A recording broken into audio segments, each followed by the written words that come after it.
Good evening, everyone, and welcome to The Proof is Out There. Total solar eclipses actually happen every 18 months or so, but they usually go unseen as they're only visible from the ocean. April 2024 was a rare exception. Sky watchers donned special eclipse glasses across North America to witness this cosmic event. But did this eclipse also attract attention from out of this world? April 8th, 2024, Arlington, Texas. It's mid-afternoon, and all eyes are trained on the sky as the eclipse makes its way across Texas. Everyone in the neighborhood is watching and recording when all of a sudden, this happens. This is so cool. What's that? What is that? Did you see that? Let's play it back in slow motion. What is that? As the sky watcher zooms in and out to better capture the eclipse, a cigar-shaped object emerges from the darkened clouds, darts across the sky, and disappears just as quickly. What is that? These spectators weren't the only ones asking that question. This video has gone viral and been viewed over 8 million times. It's very exciting. It's a very close encounter. News outlets around the world pick up the story, leaving everyone astounded. But perhaps we shouldn't be surprised. Legends of strange and supernatural events tied to eclipses go back millennia. In ancient Mesopotamia, a solar eclipse was deep cause for concern. Many people thought that a solar eclipse meant great danger for their king. So what they would do is they would appoint a temporary king to rule until their solar eclipse had subsided, and then they would put their original king back in place. There's a theory that UFOs are more likely to appear during eclipses. Take, for instance, a mass sighting in July 1991, when thousands of Mexico City residents witnessed this UFO during the total eclipse. Or the July 2009 eclipse, when Chinese scientists recorded an unidentified object behind the sun for more than 40 minutes. Or the earliest known recorded eclipse, carved 5,000 years ago in Ireland, which appears to be surrounded by unidentified objects. I think aliens would be interested in how we react to a solar eclipse. We're no longer making sacrifices to our gods because of the eclipse. We're actually looking at it as a scientific event of importance. We won't see another total solar eclipse over the contiguous United States until August 2044. Could this video be proof that eclipses are linked to UFOs? Or will we have to wait 2 more decades to find out? Let's see what our experts think. First, we need to ask, are there really more UFOs during eclipses or just more potential eyewitnesses? During an eclipse, what's everybody doing? They're looking up. So the chances of seeing something are higher statistically when you've got hundreds of thousands or millions of people looking up in the sky at once. They many times will see things that they're not used to seeing in the sky. But when we actually go and investigate, we're usually able to explain all those reported UFOs. Then what is this? You can make out the fact that it's fuselage shaped. And then if you get down into the pixel, the closer look, you can actually see that it does have some sort of wing structure to it. This typically matches up with being an aircraft flying above the cloud layer. Wait, wings? We slow down and magnify the video and look for the wings in question, and we're just not seeing them. But that's not the only proof of a plane. It's near an airport, and so there's going to be a lot of aircraft activity. And given these conditions, a passing plane's shadow could look just like this. These are cumulus clouds that are roughly at 3,000 feet altitude. So somewhere above that, you potentially have got something moving along. And you would also have the sun in the background. During an eclipse, anything running parallel with the crescent sun, like the plane's fuselage, will have sharp shadows, while anything running perpendicular, like the plane's wings, will have fuzzier shadows. That could explain why the wings aren't visible here. Potentially what you're seeing then would be the shadow of an aircraft.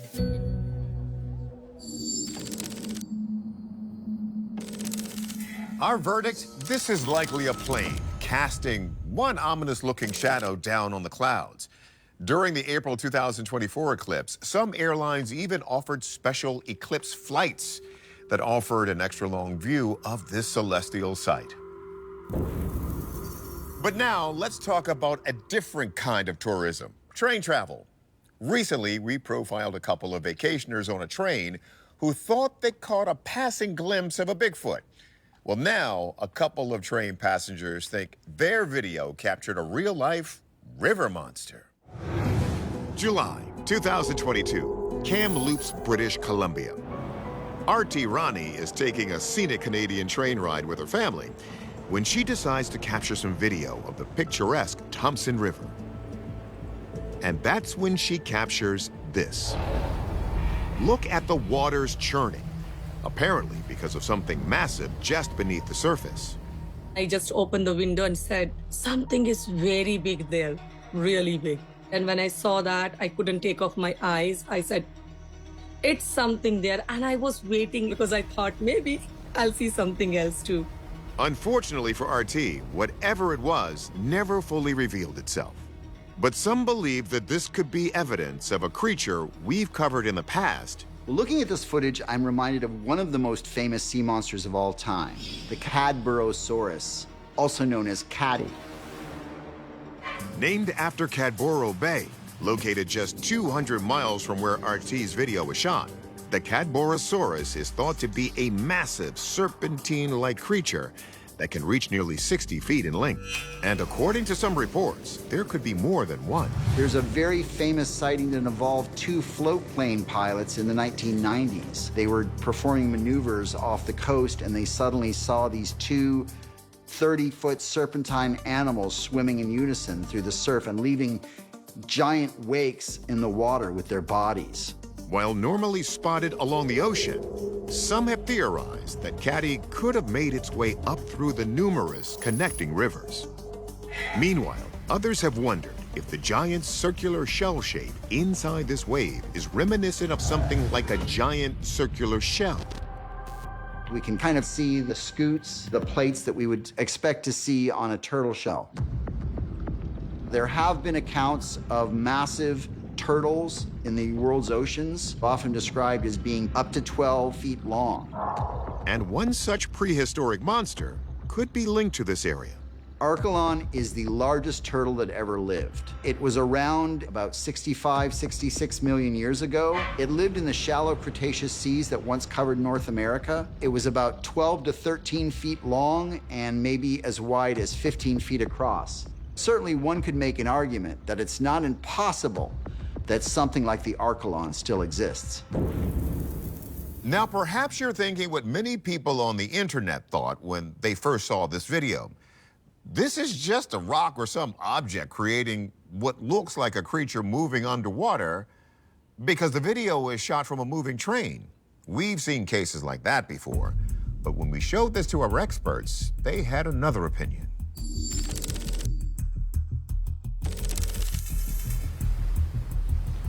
Some people have proposed that what we see here is just a stationary rock in the water. I don't think that's the case because this wave is propagating at a fairly high velocity with a lot of force going towards the left side of the camera. In fact, it looks like it could be some kind of animal. If it's biological, could this be Canada's infamous Cadborosaurus? What we see here doesn't match the Cadborosaurus. If a long, sinuous body is moving through water, you wouldn't expect very much disturbance at all. Animals in the water are shaped in very specific ways to preserve energy and retain body heat. I don't think this is the wake from a really long, snake-like creature. I would expect a much different wake pattern. When we're looking at reportings of Caddy or Cadborosaurus in the wild, typically people are mis-IDing oarfish, seals. So even if it was some sort of misidentification like that, again, I would expect to see part of the animal to be visible on the surface.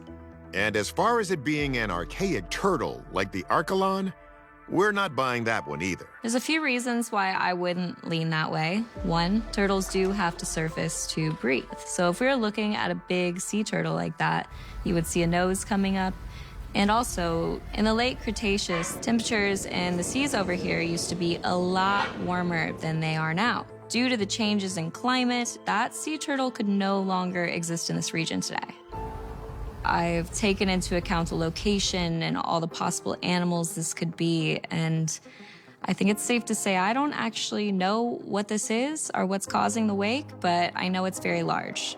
What we're seeing is some kind of large animal that is creating this wake. That being said, I don't see a lot of defining physical features that would tell me what kind of animal this is. So it's kind of a mystery. Our verdict, unidentified creature. Our experts agree that whatever this thing is, it's biological, and it's definitely large. However, without further evidence, our investigation is dead in the water. A question for you.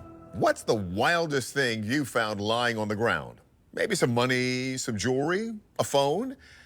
Well, one family came upon a curious sphere that appeared to move on its own, and then it vanished. What was it? A mystery that's lasted 50 years. March 27, 1974, Fort George Island, Florida. Jerry and Antoine Betts, along with their son Terry, are walking in a wooded area near their home when they find something on the ground that looks like it's from another planet. It's a strange metallic sphere, approximately 8 inches in diameter and weighing nearly 22 pounds. As you can see in this local news footage from the time, the shiny artifact has no seams or weld marks. There's nothing to indicate its provenance. When the Betts family brought this round object home, they realized it began to behave in some unusual ways. They would place it on the table and it would just randomly roll around and not fall off. Or they would place it on the floor and it would follow members of the house around. As word about this sphere began to spread, scientists conducted a series of tests. They made a few interesting discoveries. First, the ball could withstand extreme heat. It was made out of a stainless steel alloy, so it was clearly designed to take on a lot of pressure, about 120,000 pounds per square inch. So we're dealing with a heavy industrial piece of metal here. Could we be looking at something as simple as a massive ball bearing? A peek inside the sphere only deepens the mystery. Scientists later performed an X-ray of the sphere, and they discovered that inside were actually 2 smaller magnetic spheres that had 4 magnetic poles total. So 2 positives and 2 negatives. Not long after its discovery, the sphere was examined by a panel of experts, including astronomer J. Allen Hynek, the man who was chief scientific advisor for Project Blue Book, the Air Force's top secret effort to investigate suspected UFOs. Hynek didn't observe anything unusual about the sphere. But an engineer on the panel revealed that its magnetic field is over 1,000 times more powerful than that of any known substance. Could it be some kind of extraterrestrial probe? If that sounds like a far-fetched theory, consider a recent discovery that some believe could be proof of alien tech. In 2023, Harvard professor Avi Loeb went on an expedition to find and recover 50 or so pieces of these very tiny, round kind of granules of meteorite that came from outer space. Dr. Loeb's belief is that this meteorite is perhaps a probe from an intelligent species that made its way to Earth and crash landed. According to the Betts family, while examining the sphere, a researcher discovered that it was emitting some sort of radio signal. This led some to theorize that the object could be an alien listening device. To find out if they were right, we turn to our experts. Why did this orb move erratically when the Betts family placed it on a flat surface? We know that the Betts house was an older house, and most old houses do have some corner that's sunk a little faster than the other and the floors are uneven. That would be a simple explanation of why the Betts' ball rolled across their old floor. What about the idea that the Betts sphere was either an alien probe or part of a spacecraft? If it had been part of a spacecraft, you would expect to see some marks on it that it thumped through the atmosphere. and there's no marks on it. There's no burn marks or what's called a fusion crust on meteorites when they come in. We don't see anything like that.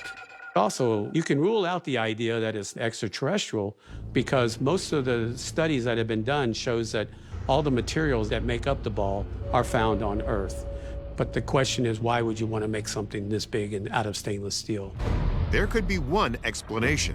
We know that tiny ball bearings are in all sorts of machines today, and larger machines need larger ball bearings. So, in terms of human technology, balls made of metal of all sorts of diameters are relatively common in the machine world.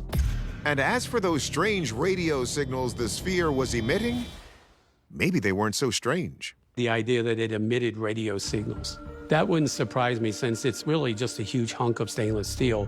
If it had some impurities in that metal, then it might be able to act like an antenna and pick up some minor stuff once in a while. Unfortunately, there's no way to be able to identify and actually look inside and see what's there. Because the ball disappeared.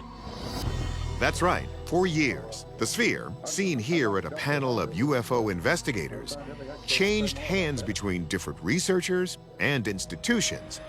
Then, it vanished without a trace. It's not available for study, which is a big red flag from the scientific point of view. As a person who looks into these kind of phenomena, its non-existence alone makes me suspicious of its origin.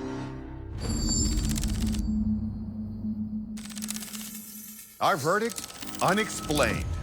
The Betz sphere might just be an industrial ball bearing. But why the mysterious magnetic charges inside it? And where on earth is this thing? As of now, it's lost to history, leaving us with more questions than answers. In other words, this ball's up in the air.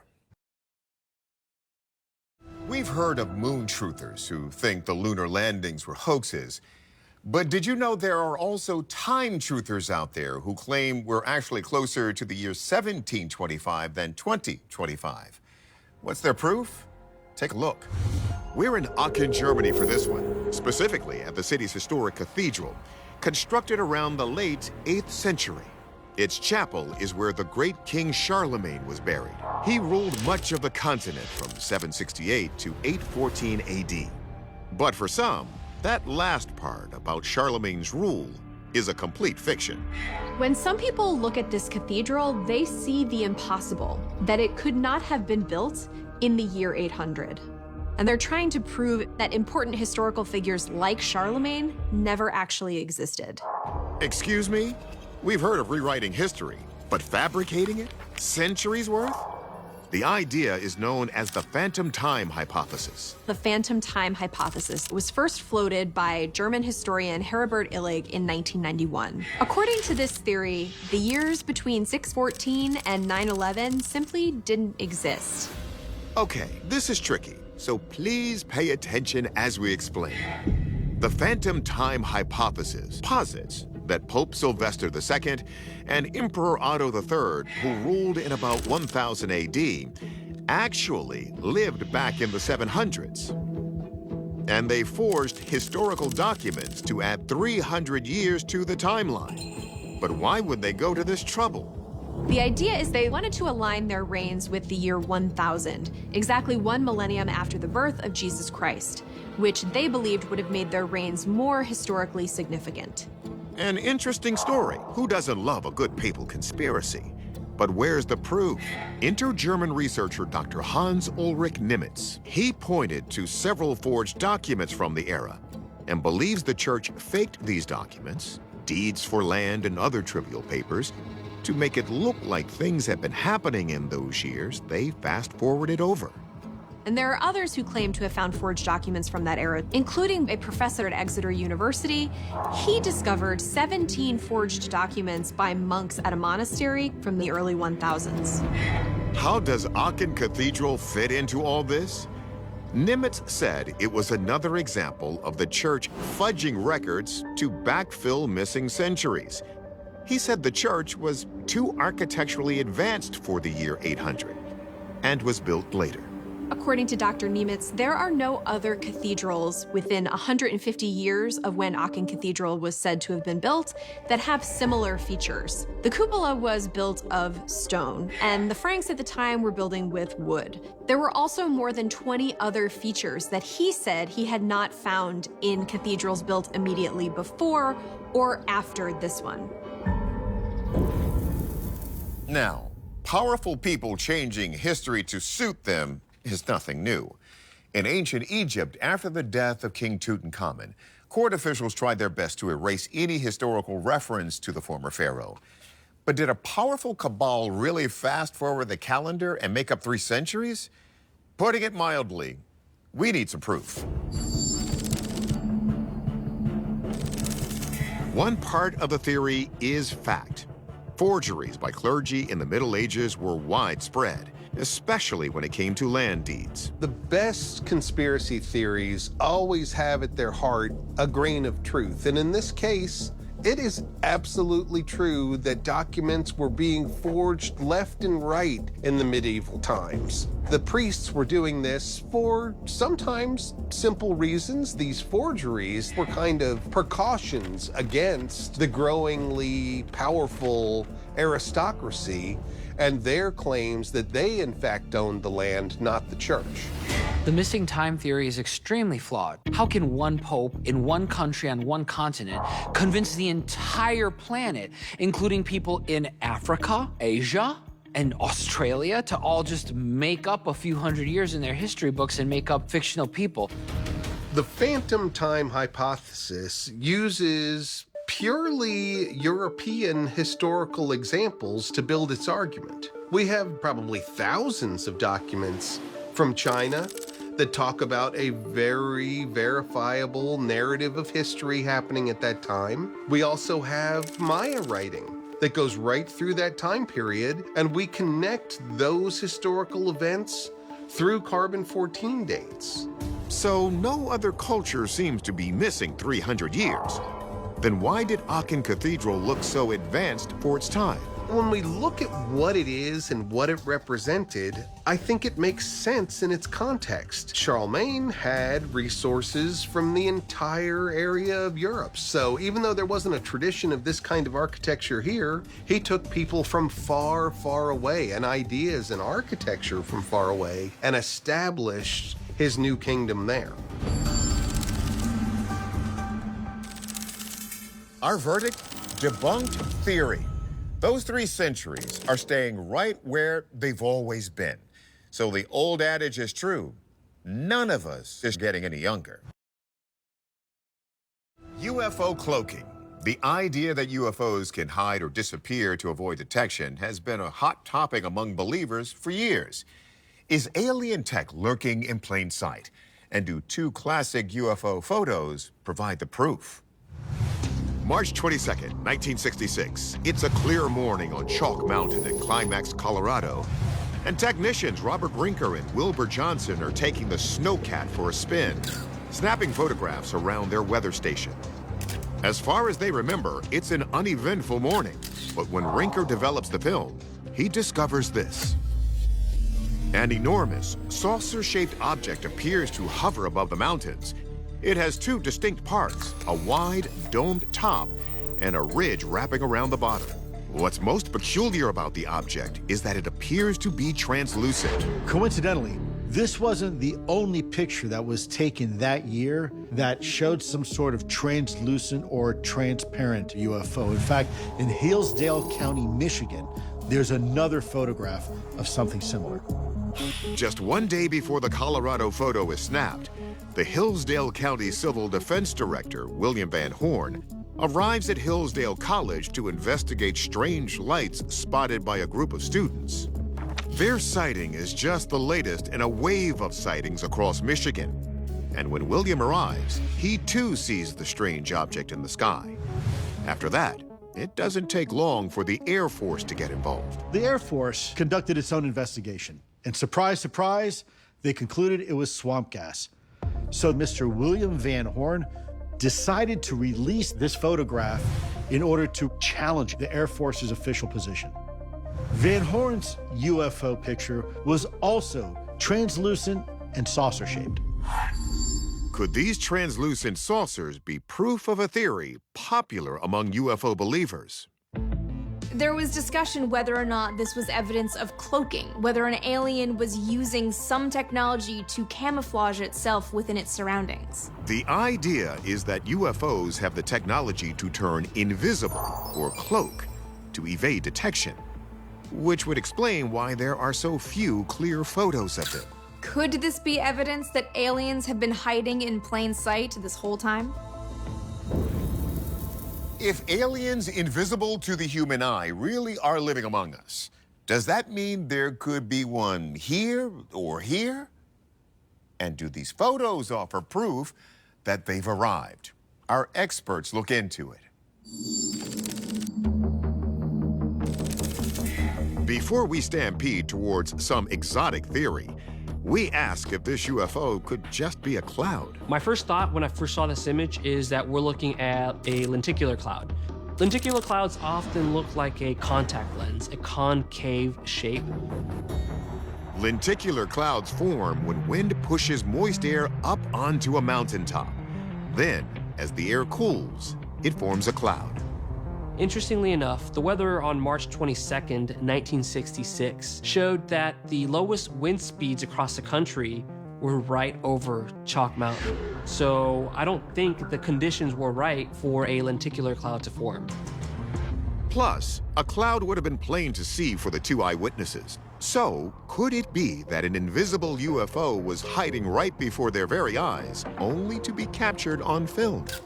If a UFO is visible only in the UV, the ultraviolet spectrum, then we wouldn't see it with our eyes. We would only see it with a camera that can look at ultraviolet spectrum. But this photo was taken with a Zeiss Icon camera, which wasn't any such type. Then, what the heck is that thing hovering just outside the snowcat? Well, maybe it was inside. This is very likely a reflection in the window through which the photo was taken. And if he's in a close quarters cockpit of a snowcat or something, that dome light fixture is going to be right over his head. And so he's going to probably take that picture through the window, lean toward the window, and then you're going to see the virtual image of the cockpit light in the background. And we think something similar happened in the Michigan photo. One thing that tells you that it's not something in the sky is the fact that the sun is exactly as far away from the center as this is away from the center. That is one of the hallmarks of the photo artifact we call a lens flare. And that's what we're seeing here.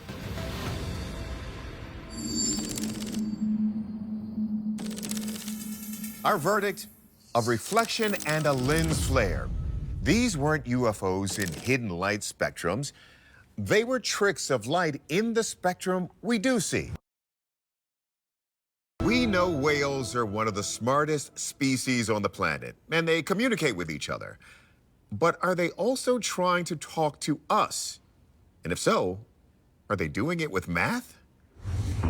January 2024. Wildlife photographer Piet van den Bemt is flying a drone over the dark Antarctic waters, filming some humpback whales, when he captures something stunning.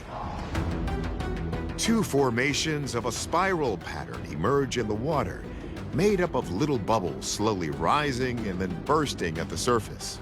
Then, in the center, the two aquatic artists emerge, breaching from the water and disrupting the pattern before moving on. I started to follow particular whales, and you can see the dive sequences, and then they blow bubbles. So these bubbles, they created that spiral. There were only two whales involved, and they just synchronized perfectly. And they did it only once, and I was lucky enough to be there. Some have speculated the whales were trying to communicate using a mysterious mathematical formula called the Fibonacci sequence. It's named after the 13th century mathematician Leonardo Fibonacci, who first noticed it, well, everywhere. The sequence is often found in nature, where each number is the sum of the two digits preceding it. Imagine a tree branch splitting into two, and then into three, and then into five. And if you build a table with all these numbers in sequence and draw a line through them, it forms a shape you'll recognize. The Fibonacci sequence looks very much like a spiral. These types of spirals are well represented in the natural world. We can see them in the shells of the nautilus, in certain types of snails, and most certainly in different types of plant life. This has led people to speculate that the Fibonacci sequence is a sign that the universe is connected and that God or some other divine force is behind it. Are the whales tapped into that and trying to tell us something? It really begs the question, are these animals trying to communicate with us? Perhaps they're trying to warn us about pollution in the Earth's oceans or other natural catastrophes. Certainly, the Fibonacci sequence would be recognized by all life forms as a universal code or language. Right before the disastrous Indian Ocean tsunami hit in 2004, several elephants in Sri Lanka refused to go near the shore, and some even fled to higher ground. Locals believe that they actually sensed the devastation to come. Could these whales be sensing something too? And are they trying to warn us? Let's see what our experts think. First things first, can whales actually talk to us? The answer is sort of. A recent study has shown that there is potential for some kind of dialogue between humans and whales. That being said, we initiated that conversation. And they responded. We don't know at what level that was actually a conversation versus mimicry. What about the idea that they're using the Fibonacci sequence here to communicate through math? Well, it turns out this may not be a Fibonacci spiral after all. The Fibonacci spiral is non-linear. It's a logarithmic spiral. That means it keeps expanding more with each turn. If we look at the spiral that's being generated by these whales here, the bubbles are approximately equally spaced. While this is a beautiful spiral, it is not a Fibonacci spiral. So, what are we looking at? What we're seeing here is known as bubble net feeding. What the animals are doing are creating an increasingly narrow set of circles that herd a group of fish together so that when they reach the surface of the water, they can essentially engulf all of them at once. Multiple whales work together to create a net out of bubbles. And the net that they're creating looks like a spiral on the surface. This footage is pretty incredible in the marine biology world. It's only in the last decade or so that our technology, like drones, have been able to actually capture above ground shots of these animals and doing these behaviors.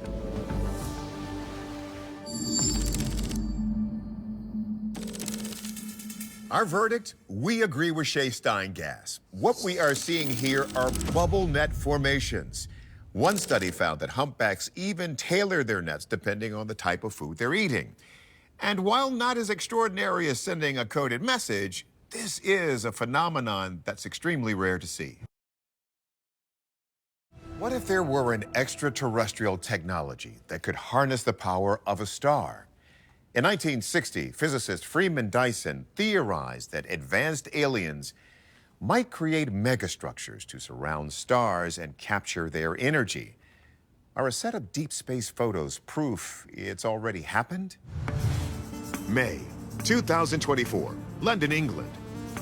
An international team of scientists releases a groundbreaking study in the Royal Astronomical Journal. Naming their endeavor Project Hephaestus, they sifted through decades of research on millions of stars in search of evidence to prove Dyson's theory. And they found this. You're looking at infrared readings from deep space telescopes. The dense black dots stand out because they are giving off massive amounts of infrared heat from an unknown source. The researchers say that heat could be one of these Dyson spheres harvesting the power of a star. Freeman Dyson initially proposed that it was a large structure that a very advanced civilization could build around their host star. But As his theory developed and progressed, Dyson postulated that perhaps a Dyson sphere doesn't necessarily need to be one structure, but rather a series of smaller objects that surround the sun, that are connected via some sort of network and are able to collect energy from that sun. Now, the sun emits as much energy in 15 minutes as the entire Earth consumes in a year. And any technology that could harness such energy would leave telltale clues in the infrared spectrum. These are what scientists call technosignatures. They're not really sure what they are, but the reason why they look for these excessive infrared emissions is because any Dyson sphere is going to start generating a lot of heat because it's soaking up solar energy. Think of it like a car engine. The harder you run a car engine, it's going to generate more heat. Fresh off the groundbreaking discovery from England, a second study from Italy found a whopping 53 stars showing similar potential technosignatures. Did this new research reveal definitive proof of Dyson spheres and advanced alien life? We turn to our experts to find out. First, is something natural heating up around these stars that would explain this extreme heat signature? It's possible that we are observing excess infrared radiation because of disks of dust and debris. These disks form around stars when stars are forming planetary systems. And they're disk-shaped because they tend to get flattened because of the angular momentum of stars as they rotate. This can cause a heating that generates infrared radiation that we can observe with our infrared telescopes. But there's a problem with that theory, because the stars in this study are identified as red dwarf stars. And that's key, because red dwarf stars rarely exhibit the kind of debris disks Professor Shadagas described. But there may be another explanation. Maybe we're looking at a galaxy that is hiding behind this star, and the infrared radiation that we're picking up is from a galaxy. It gets confusing because a picture is flat. A picture is two-dimensional, reality is three-dimensional. And therefore, what could be masquerading as a Dyson sphere is really a galaxy hiding behind your star. Researchers at the American Astronomical Society agree, arguing that the heat in these images are a false positive resulting from the star's alignment with distant galaxies. In other words, it's all a matter of perspective. The telescope that's picking up a so-called Dyson sphere might actually be looking at a star with a galaxy way out in the distance behind it. When they're aligned, the telescope reads it as just one very bright signature. And maybe this could explain why we're seeing some excess amount of infrared radiation in the data. Does that mean that these aren't Dyson spheres? I think even from a theoretical perspective, the concept of a Dyson sphere is very shaky.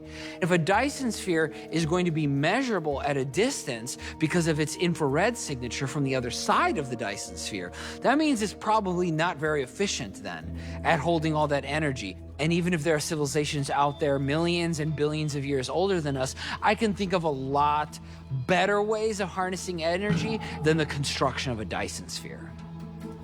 But despite some skepticism, Dyson spheres remain on NASA's list of potential technosignatures to help identify extraterrestrial civilizations. The sky over the Canadian River was a canvas of shifting shadows and molten light as the rare solar eclipse began its slow, deliberate crawl across the heavens, casting an eerie, otherworldly pall over the landscape.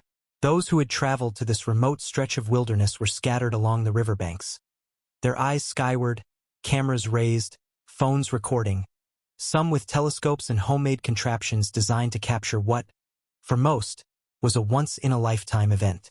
Among them was Dr. Elena Moore, a seasoned astrophysicist whose career had been spent chasing phenomena that defied conventional explanation, though she always approached the unknown with rigorous scientific discipline. She stood slightly apart from the crowd, notebook in hand, scribbling notes about light refraction, shadow anomalies, and the peculiar way the river itself seemed to shimmer as the moon's silhouette encroached upon the sun. Her instincts, honed over decades of fieldwork and investigation, told her that today would not merely be about the celestial dance of eclipse and shadow. Something else was lurking, subtle but palpable, a presence that could be felt in the hairs on the back of the neck and the inexplicable chill that slipped through the warmth of the sunlit day. As the eclipse reached its midpoint, the crowd collectively inhaled, faces lifted in awe, some clutching each other, others whispering prayers or scientific exclamations.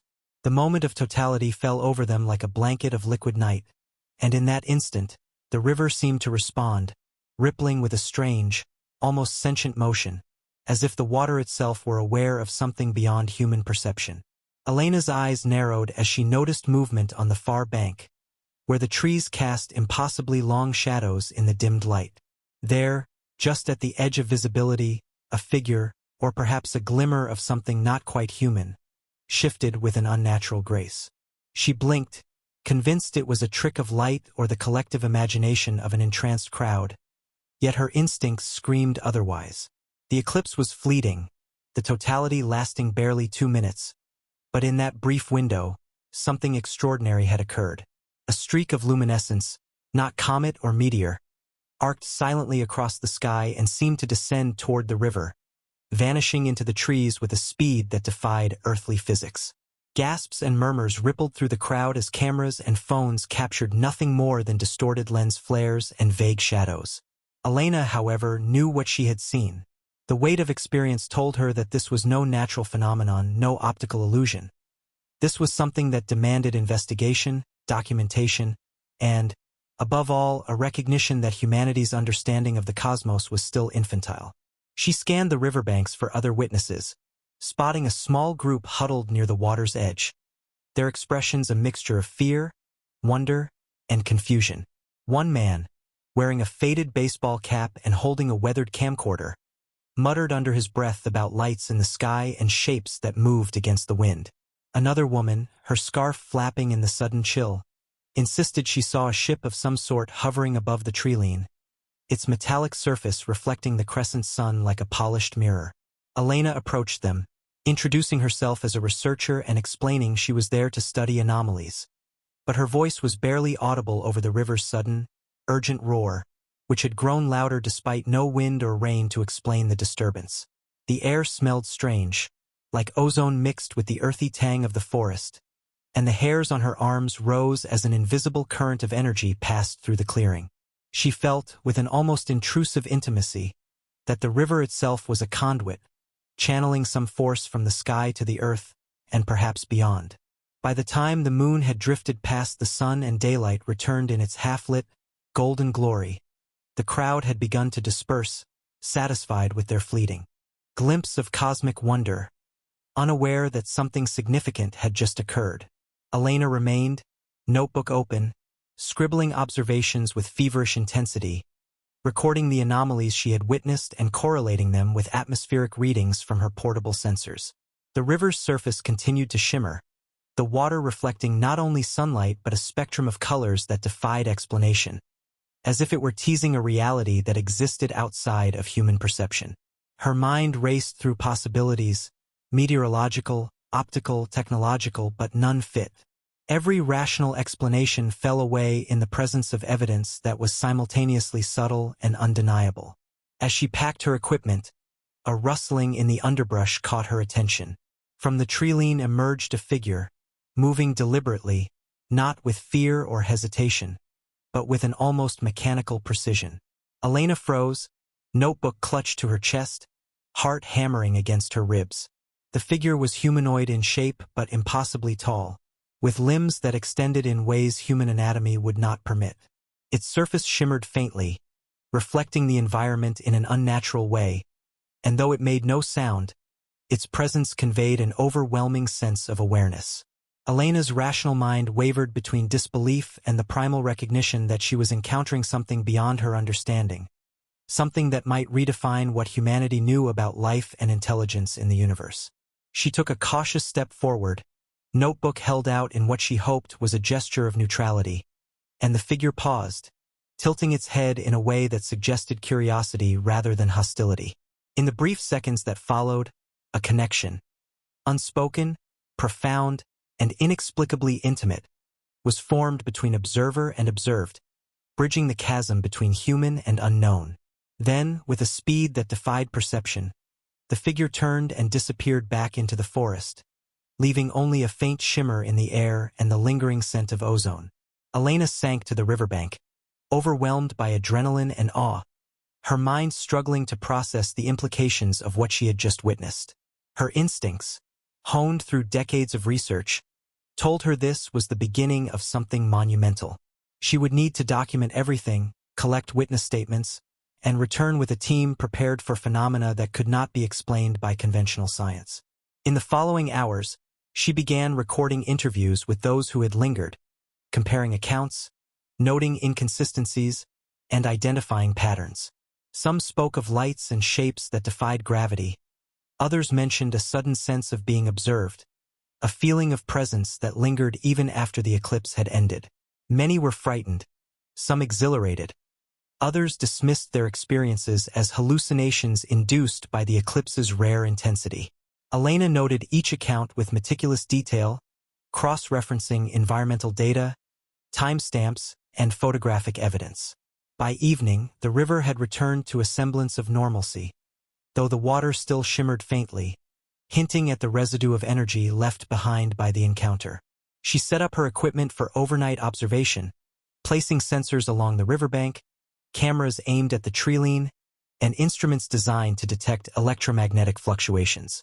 As darkness fell, the stars emerged, each one a distant beacon in the vast universe, and Elena felt the familiar mix of humility and exhilaration that came with acknowledging humanity's smallness against the cosmic backdrop. Yet beneath that awe lay a simmering determination. The events of the day could not be ignored, their implications too profound to dismiss. Somewhere beyond the river and the forest, intelligence had made itself known, and Elena Moore, scientist and witness, was determined to follow the trail, no matter how strange or dangerous it might become. She knew that the path ahead would challenge every assumption she had held about the universe, about life, and about what it meant to be human.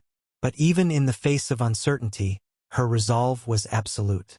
The eclipse had passed, but its shadow lingered in more ways than one, marking the beginning of an investigation that would take her to the edge of understanding and beyond.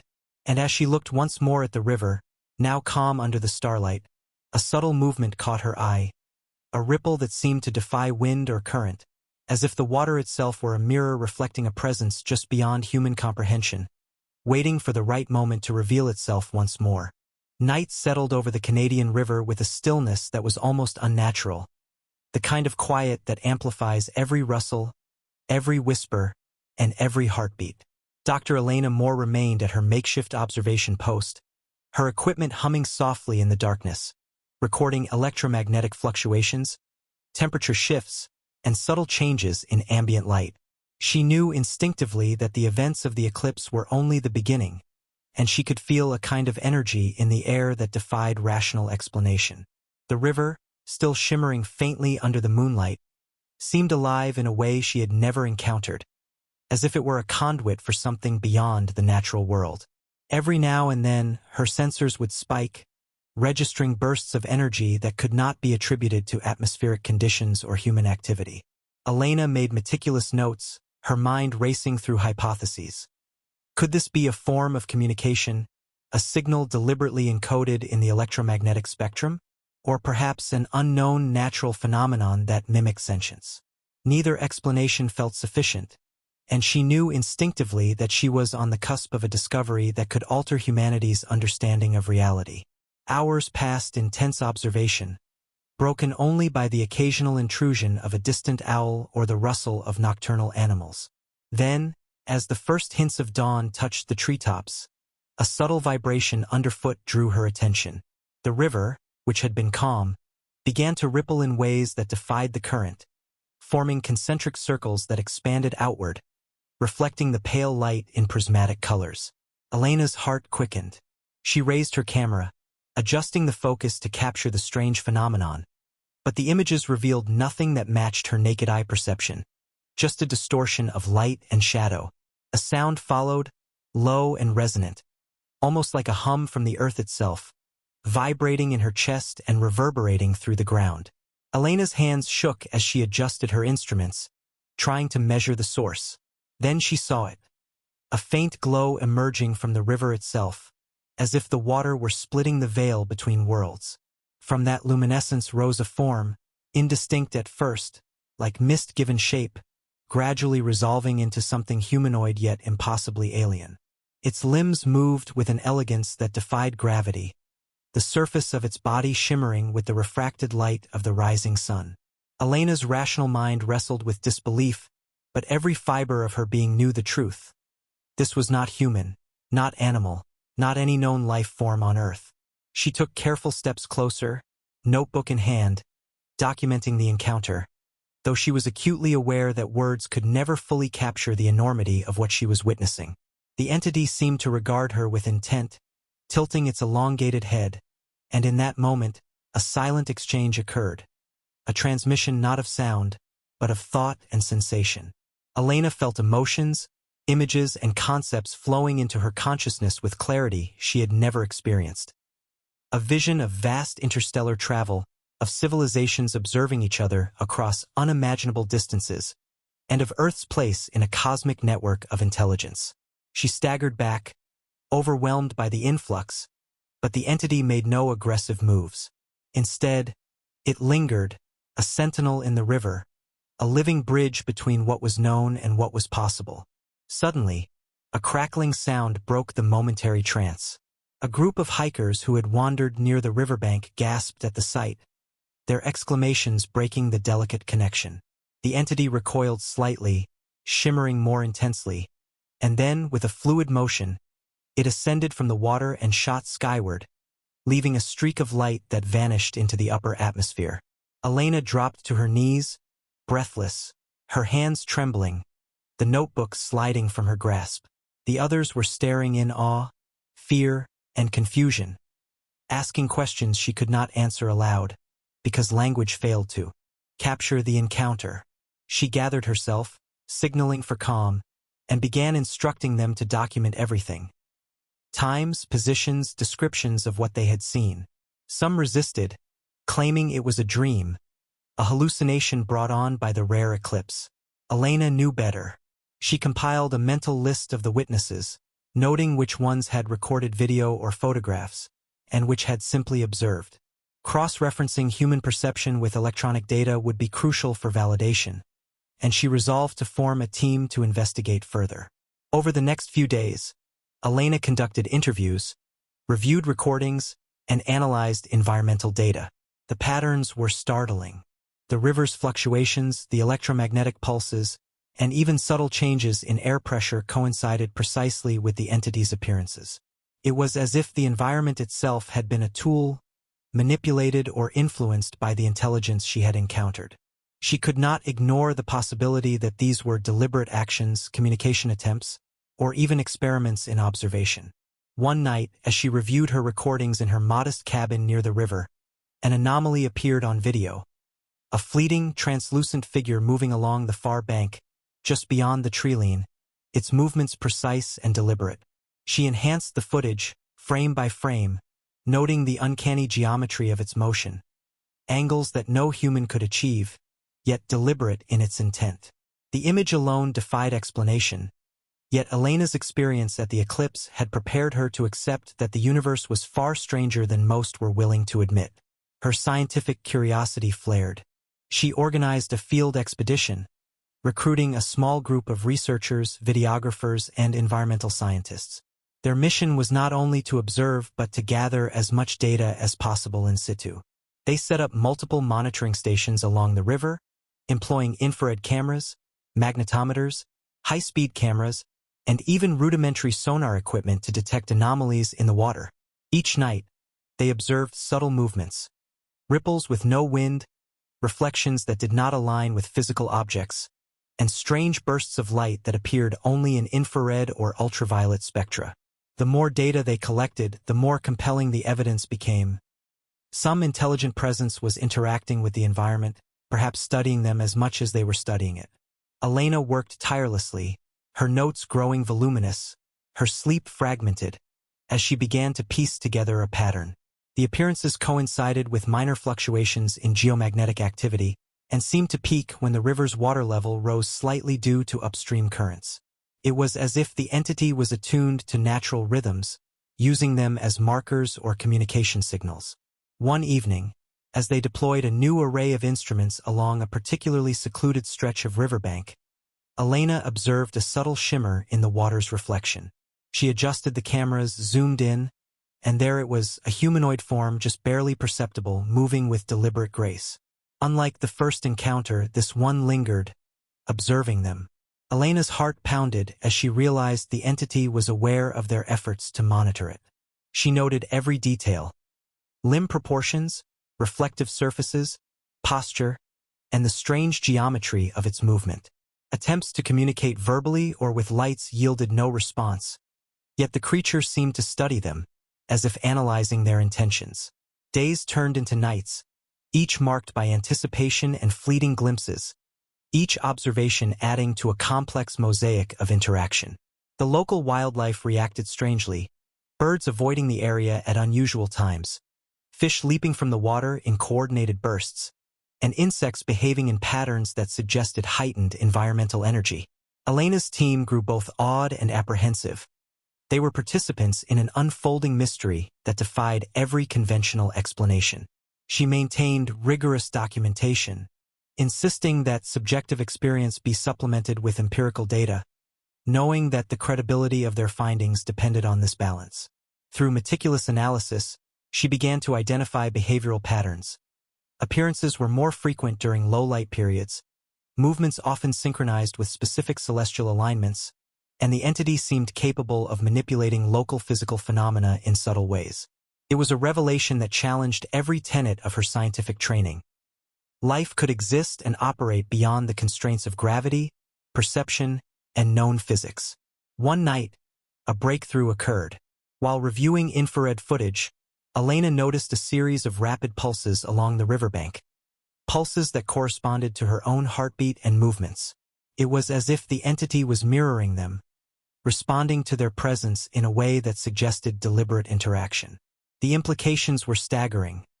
This was not random observation. This was conscious engagement. Her team, initially skeptical, became convinced as they replicated the conditions, noting the same mirrored responses. The river, the forest, and the entity itself were interconnected in a subtle, complex system of cause and effect. Elena's excitement was tempered by caution. She understood that misunderstanding the entity's intent could be dangerous. She emphasized safety protocols, ensuring no one approached recklessly, knowing that any sudden movement or aggressive action could provoke an unforeseen reaction. The research became a careful dance of observation, measurement, and restraint, each day revealing more about the entity, the river, and the interplay between environment and intelligence.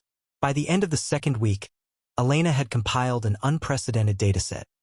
Video, thermal readings, electromagnetic fluctuations, water samples, and witness testimony.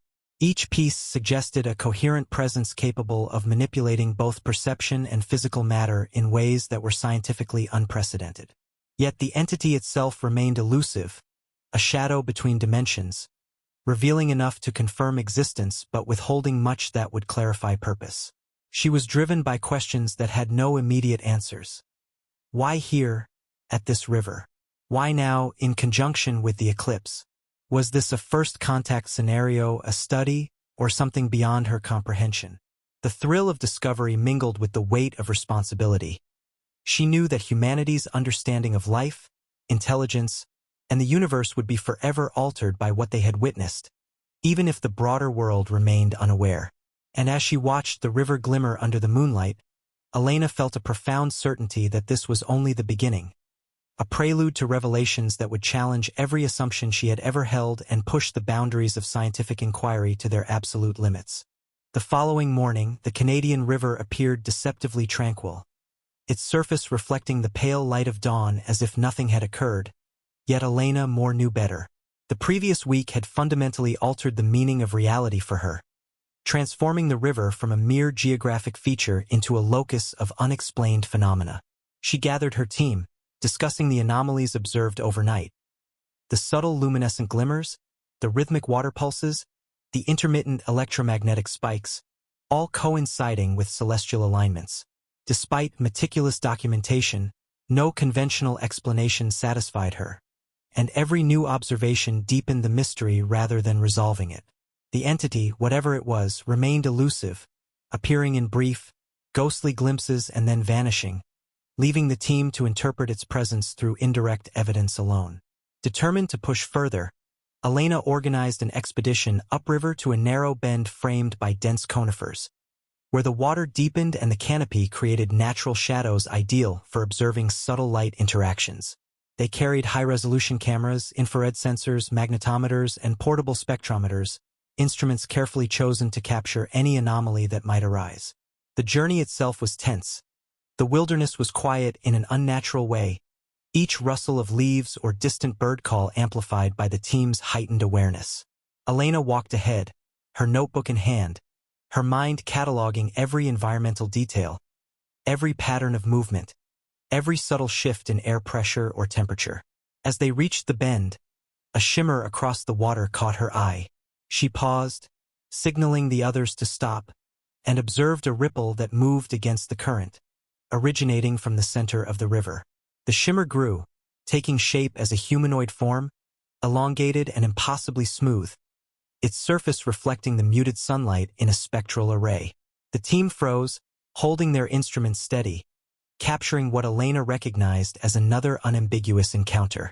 The entity seemed to regard them, its head tilting at angles impossible for humans, observing them with an intensity that suggested cognition and curiosity rather than hostility. Elena raised her voice gently, introducing herself, explaining their purpose as researchers and observers. Though she knew no sound would reach it, she hoped the human intent might register through some subtle resonance, some form of communication beyond speech.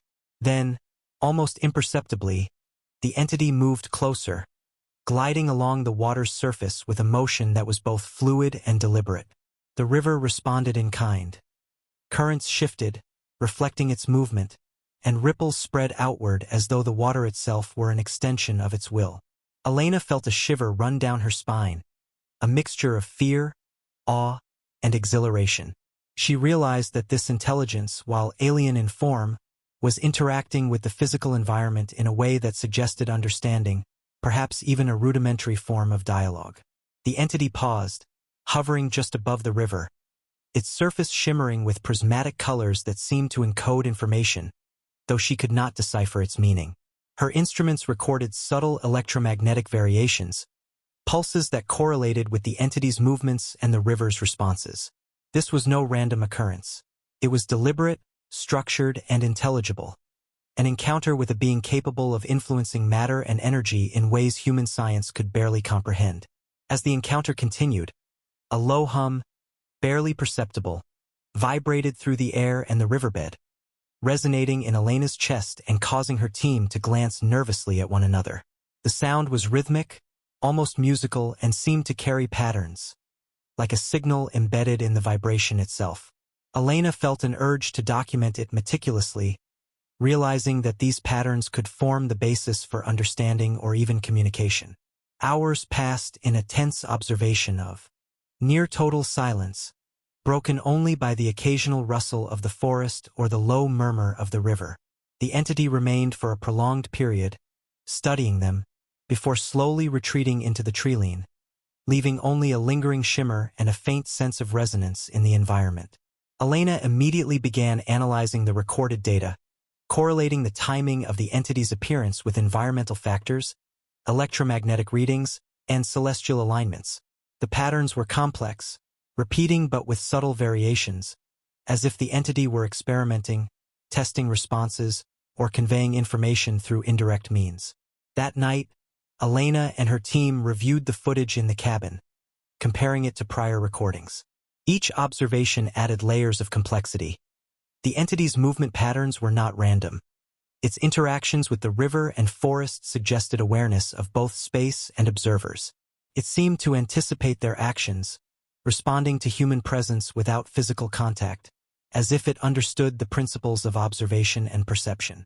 Discussions among the team became increasingly analytical, focusing on potential methods of communication. Could the pulses in light and energy represent a code? Did the rhythmic vibrations in the air correspond to mathematical sequences? Elena hypothesized that the entity might be using the river as a medium, amplifying its presence through water molecules, a kind of natural sonar or resonance-based communication system. One team member, a physicist specializing in fluid dynamics, suggested that the river itself might act as a conduit, enhancing energy transmission and creating visual phenomena through refraction and interference patterns. Another proposed that the creature could be using quantum entanglement principles to manifest in multiple dimensions simultaneously, a notion that seemed extraordinary yet consistent with the inexplicable data. Days of concentrated observation followed.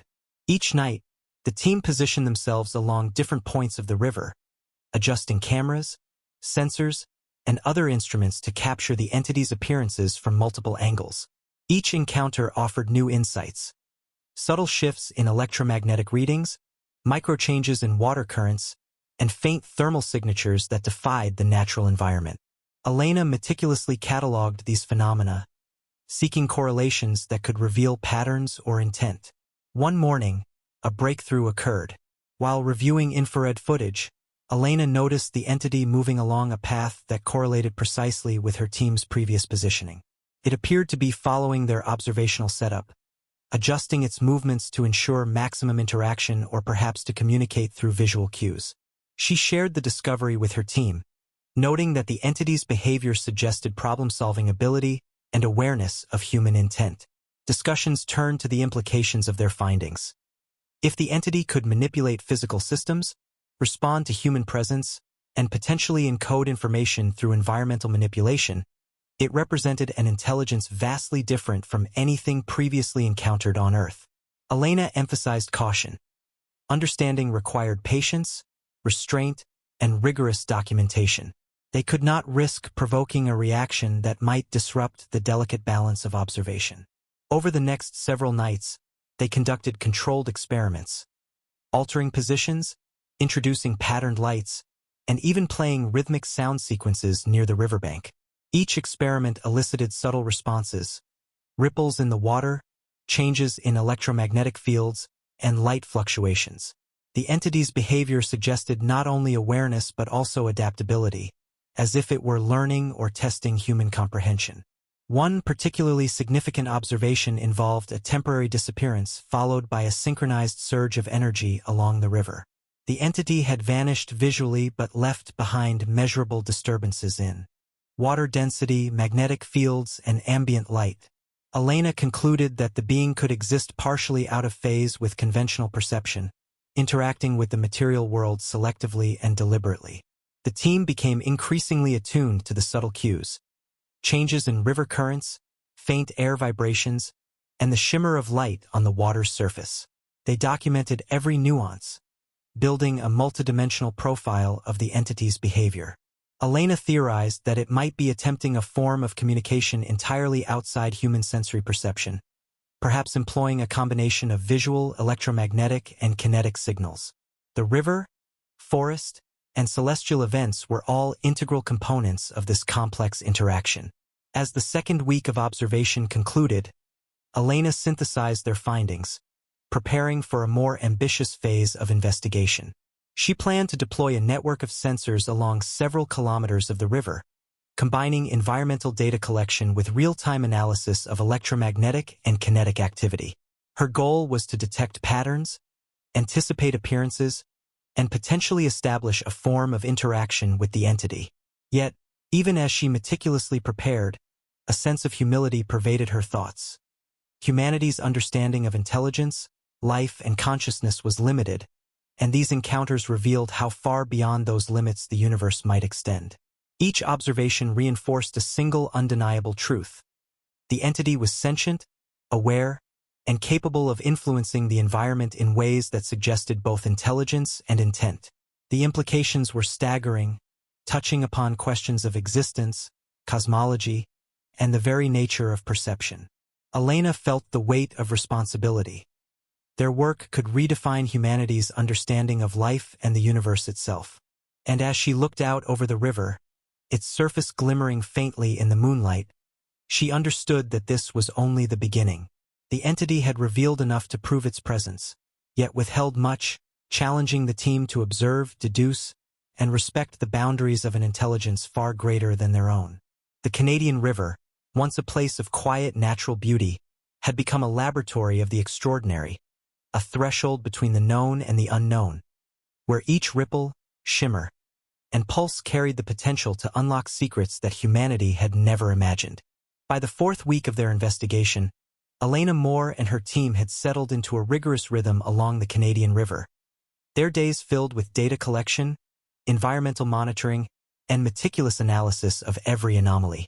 The river, once a tranquil and familiar feature of the landscape, had become a living laboratory, a conduit for phenomena that defied all conventional understanding. Each morning, the team checked instruments and sensors, noting minor shifts in electromagnetic fields, temperature fluctuations, and subtle light distortions, which, though imperceptible to casual observers, often preceded the entity's appearance. The pattern was becoming undeniable. The intelligence they were tracking operated with precision, often coinciding with environmental cues that the team initially overlooked. Elena spent hours reviewing infrared and ultraviolet recordings, piecing together sequences of movement that suggested the entity was not only observing but also anticipating their behavior. It seemed to study their patterns, their tools, and their methods, adjusting its own actions in response, a sophisticated interaction that blurred the line between observer and observed. One morning, as the sun rose over the forested banks of the river, the team noticed a series of unusual ripples forming along a secluded stretch of water. Unlike previous occurrences, these ripples moved in geometric patterns, forming concentric circles and angular deviations that suggested intentional design.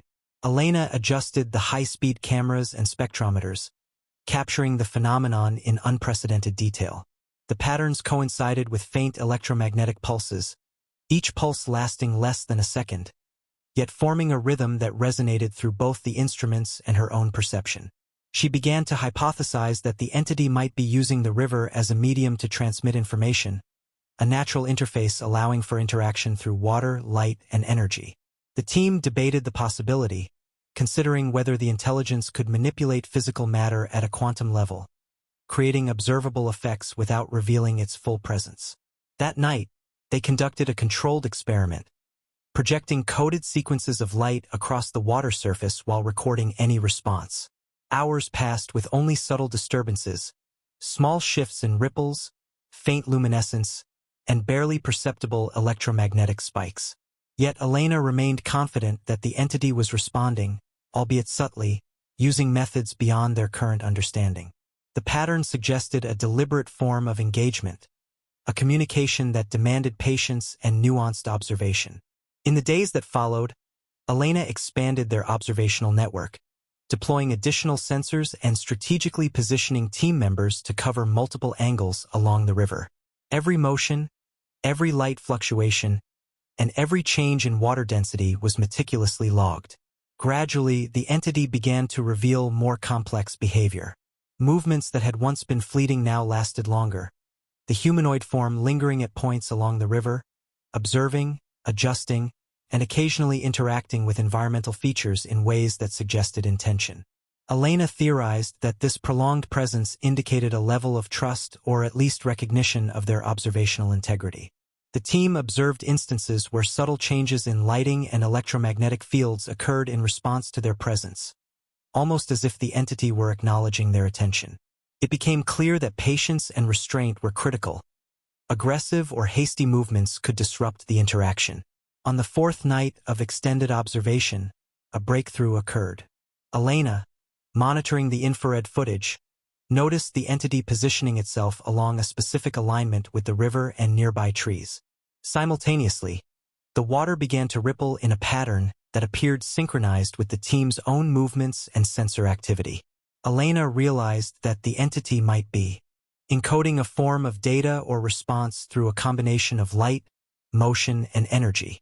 She documented the sequences meticulously, capturing every detail: duration, frequency, amplitude, and spatial orientation of ripples and pulses. Each measurement revealed subtle regularities, suggesting a structure, a hidden language of interaction that could potentially be deciphered. Encouraged, Elena hypothesized that the river itself was part of a larger communication system, an interface allowing the entity to convey information without direct contact. She considered the possibility that the entity existed partially out of phase with conventional perception, manifesting selectively to interact with both the environment and human observers. The next morning, the team convened to review the data. Graphs, charts, and video sequences were analyzed for correlations, and a pattern began to emerge. The entity's appearances often coincided with specific geomagnetic conditions, low light periods, and precise movements along the riverbank. It was as if a complex algorithm governed its behavior, integrating environmental variables with observation of the human team. Elena felt a profound sense of awe. This intelligence was not only sentient but also capable of interacting with physical systems at a level that challenged every principle she had learned. The team planned a series of controlled trials to test the entity's responsiveness to deliberate interventions.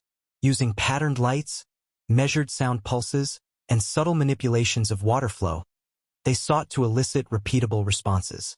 Some nights yielded minimal results, while others produced startlingly clear interactions. Ripples forming precise geometric shapes, light refracting in ways that created recognizable patterns, and electromagnetic pulses occurring in direct response to specific stimuli. Elena began to record these sequences in a dedicated ledger, noting each environmental condition, sensor reading, and corresponding phenomenon. Over time, a rudimentary system of correspondence began to emerge, a method by which they could interpret, however partially, the entity's intentions and reactions. One evening, a subtle but unmistakable change occurred. The entity appeared in multiple locations along the river simultaneously, its form fragmenting into translucent figures that moved in coordinated patterns. The team's instruments detected overlapping electromagnetic fields and kinetic pulses, revealing a level of complexity that suggested multidimensional perception. Elena realized that this intelligence was capable of interacting with both space and matter in ways that exceeded human understanding. The observation marked a turning point. The entity was no longer a passive observer, but an active participant in the exchange, shaping the environment in response to their presence and interventions. The following days were dedicated to decoding these patterns. Elena and her team employed mathematical models, pattern recognition algorithms, and cross-disciplinary analysis, attempting to translate the entity's movements, ripples, and pulses into meaningful sequences. Each night brought new revelations, subtle confirmations that they were beginning to grasp an emergent structure, an organized form of communication embedded in natural phenomena. By the fifth week, the team's understanding had deepened considerably. Elena's notes indicated that the entity responded preferentially to measured, deliberate observation, suggesting it recognized intent and precision. Its appearances became more predictable, often coinciding with low light periods and specific environmental conditions that the team could monitor and replicate. The Canadian River, the surrounding forest, and the celestial context of their observation became integral components of a dynamic system of interaction, a complex network in which both human and non-human participants influenced outcomes. Elena felt the weight of responsibility. Every observation, every measurement, every attempt at communication had implications far beyond the immediate study. The entity's intelligence, capabilities, and intent remained enigmatic, but the evidence of sentience was undeniable. Humanity's understanding of life, consciousness, and the limits of perception was being challenged in ways that demanded careful, rigorous study. And as she watched the river shimmer under the moonlight, the subtle luminescence reflecting off the water's surface, Elena understood that they were only beginning to scratch the surface of a profound and potentially transformative encounter, one that could redefine their comprehension of reality and their place within a cosmos far more complex and interconnected than they had ever imagined. The nights along the Canadian River grew colder as autumn approached, and with the dropping temperatures came an intensification of the phenomena Elena Moore and her team had been documenting. Each evening, the river seemed to shimmer with an unearthly glow, ripples forming with precise, deliberate patterns, pulses of energy vibrating through the water and soil as though the earth itself were alive. Elena had long since abandoned any attempt to rationalize these occurrences through conventional scientific frameworks. Her mind was entirely consumed by the realization that they were interacting with a form of intelligence utterly unlike anything humanity had encountered. Observing from the riverbank, she noticed that the entity, whether singular or multifaceted, appeared to study not only the humans but the instruments themselves, as if aware that they were tools designed to record and interpret its presence. On one particularly clear night, she and her team set up an elaborate array of sensors. Magnetometers to measure shifts in geomagnetic fields, sonar arrays to detect minute vibrations in the riverbed, infrared cameras, high-speed optical devices, and even a rudimentary quantum-level detector designed to sense fluctuations in subatomic particles. The river, calm at first, began to pulse subtly, small undulations spreading outward from the center as if signaling the start of a response. Then, a shape emerged, faint at first, like mist catching the moonlight, slowly solidifying into a humanoid form, its elongated limbs reflecting faint iridescence as though composed of liquid crystal. Elena froze, heart racing, while the team watched in tense silence, every instrument capturing a wealth of data too complex for immediate analysis. The entity moved with an elegance that defied gravity, gliding above the river in ways that suggested it could manipulate the environment around it. The water responded. Ripples extended in geometric precision, waves forming patterns that Elena immediately recognized as deliberate, not random. She noted their correlation with the entity's gestures, which were subtle yet precise, almost as though it were attempting a form of communication.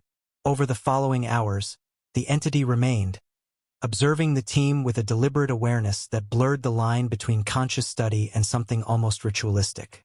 Elena hypothesized that it was attempting to teach or demonstrate concepts, encoding information in movements, ripples, and light patterns.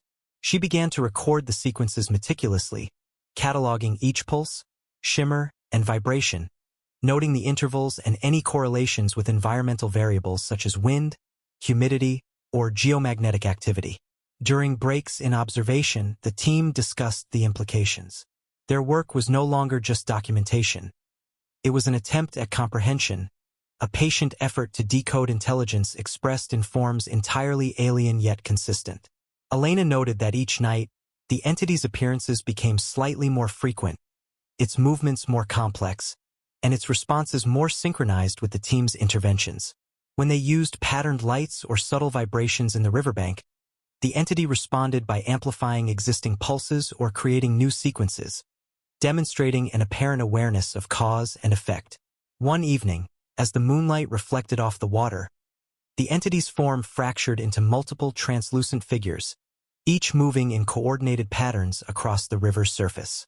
Elena realized that they were witnessing a multidimensional manifestation, a kind of projection that interacted simultaneously with multiple points in space. The team's instruments recorded overlapping electromagnetic signatures, thermal variations, and kinetic pulses that no single human or natural process could generate. The complexity suggested cognition at a level far beyond human experience, yet each action appeared purposeful and deliberate. Over the subsequent nights, Elena initiated controlled tests to further explore this intelligence. They placed arrays of lights in coded sequences, projected rhythmic vibrations through the soil, and manipulated water currents to create predictable patterns. Each manipulation elicited subtle but measurable responses. Ripples that mirrored the patterns introduced, light refractions that formed temporary geometric designs, and electromagnetic fluctuations that seemed to echo the sequence of stimuli. Elena began to believe that the entity was actively attempting to communicate. Though the medium was unfamiliar, its syntax encoded in energy, motion, and matter rather than language. On the 12th night of this intensive observation period, a breakthrough occurred. Elena noticed that the entity's movements corresponded with a sequence of water ripples that she had previously introduced. The timing, angles, and amplitude matched precisely, suggesting recognition and intentional replication. It was the first unequivocal evidence that they were witnessing not merely observation but interactive communication. Excitement ran through the team, tempered by caution. The entity remained enigmatic. Its motivations, origins, and capabilities were unknown. Yet they had undeniable proof that intelligence, awareness, and responsiveness existed outside known biological or technological parameters. Elena spent the next days cross-referencing these sequences with environmental data, noting correlations with geomagnetic flux, water composition, and local atmospheric conditions. The patterns indicated not randomness but complex adaptation, as if the entity understood and integrated multiple layers of information simultaneously. In addition to the scientific analysis, Elena noted subtle psychological effects on the team. Extended observation led to heightened perception, acute awareness of the environment, and, in some cases, a profound sense of empathy or connection with the river and its phenomena. The presence of the entity seemed to influence human cognition in ways that were subtle yet unmistakable. Some team members reported vivid dreams correlated with the river's activity, images of light, motion, and landscapes that bore no resemblance to earthly geography, yet which resonated with the forms they had observed during waking hours.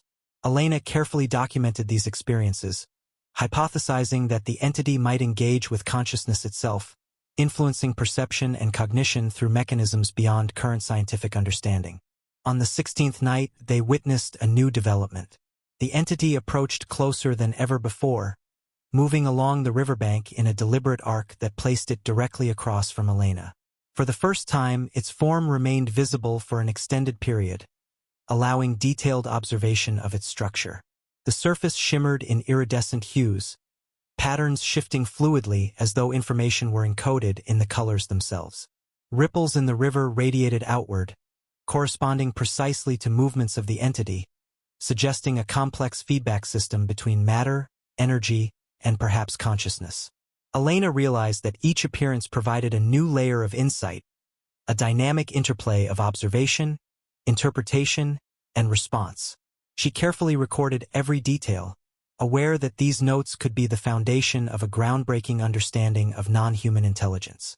Following this encounter, the team conducted further controlled experiments, gradually refining their methods to maximize the clarity and reproducibility of responses. They introduced patterned light sequences, varied water currents, and measured vibrations along the riverbank. In each instance, the entity responded, often amplifying or altering the introduced patterns in ways that indicated recognition, comprehension, and possibly instruction. Elena felt that they were on the verge of an unprecedented breakthrough, the potential for a rudimentary form of communication with an intelligence that transcended human sensory and cognitive limitations. Weeks of observation and experimentation culminated in an extraordinary event. During a clear night, with sensors strategically positioned along several kilometers of river, the entity appeared in multiple locations simultaneously. Each form moved in precise, coordinated patterns, interacting with both the environment and the team's instruments. The river, forest, and ambient electromagnetic fields responded dynamically, creating an intricate, multi-layered system of interaction. Elena's instruments recorded sequences of energy pulses, water ripples, and light refractions that, when analyzed, revealed a structure akin to a language or code. It was an intelligence operating across multiple dimensions, communicating through environmental manipulation, motion, and energy rather than conventional speech. The team worked tirelessly to interpret these signals, using mathematical models, pattern recognition algorithms, and cross-disciplinary analysis. Slowly, a system emerged, revealing a method by which they could begin to comprehend the entity's intent and perhaps even establish a form of interactive exchange. As dawn approached, Elena stood on the riverbank, her team clustered around their equipment, awed and humbled by the events of the night. The river shimmered faintly in the early light, a subtle reminder that the intelligence they had been tracking remained present, observing, and interacting in ways that were beyond full human comprehension. Elena understood that this encounter was only the beginning. They had documented evidence, begun to decode patterns, and glimpsed an intelligence far greater than their own. Yet the full scope of understanding, the reasons for the entity's presence, and the potential implications for humanity remained mysteries that would require patience, rigor, and humility to explore.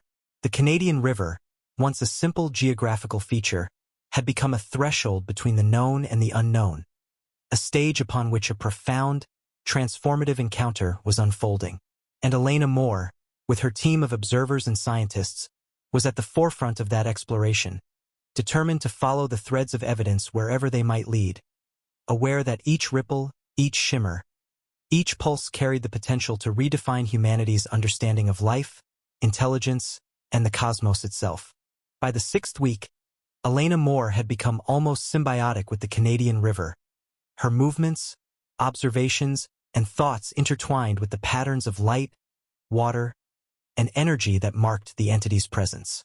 Each day brought new revelations and new challenges, the boundaries between observation and participation blurring as the team delved deeper into the interactions unfolding along the riverbank. The entity's appearances had grown more complex, and its behavior suggested not mere observation but deliberate engagement with the humans and instruments. One late afternoon, Elena and her team set up an array of synchronized cameras and magnetometers along a particularly narrow section of the river, where the treeline formed a natural corridor. The goal was to capture multidimensional interactions, light refractions, water ripples, electromagnetic fluctuations, and subtle kinetic changes in the soil and air. As dusk approached, the water began to shimmer in the waning sunlight, subtle ripples radiating outward from a central point. Elena, notebook in hand, adjusted her instruments and focused on capturing every detail. Then, as the first stars appeared overhead, a form emerged, delicate yet unmistakable, gliding across the river in a fluid motion that defied gravity. The entity's surface reflected the ambient light, creating shifting patterns that seemed to encode information, though their meaning remained inscrutable. Elena noted a distinct pattern in the water, corresponding to the entity's movements. Concentric ripples forming triangles, squares, and arcs, overlapping and interweaving in ways that suggested deliberate design. The sensors picked up faint electromagnetic pulses that mirrored these geometric patterns, reinforcing her hypothesis that this intelligence was attempting a form of communication through the environment itself. Over the next several hours, the entity remained active, responding to the team's presence with subtle shifts in posture and movement. Elena realized that it had learned to anticipate human observation. Certain gestures or adjustments to instruments produced predictable reactions, as though the entity recognized intent and acted accordingly.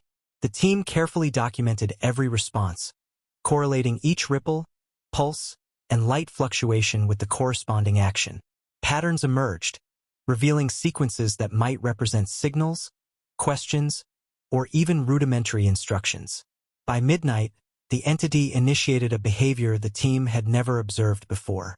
It moved along the riverbank, stopping at various points where sensors had been deployed, emitting pulses of light and energy that were precisely timed with the instrument's readings. Elena hypothesized that the entity was calibrating its own responses to their monitoring, effectively communicating in a medium they were just beginning to understand. The magnitude of the discovery was overwhelming.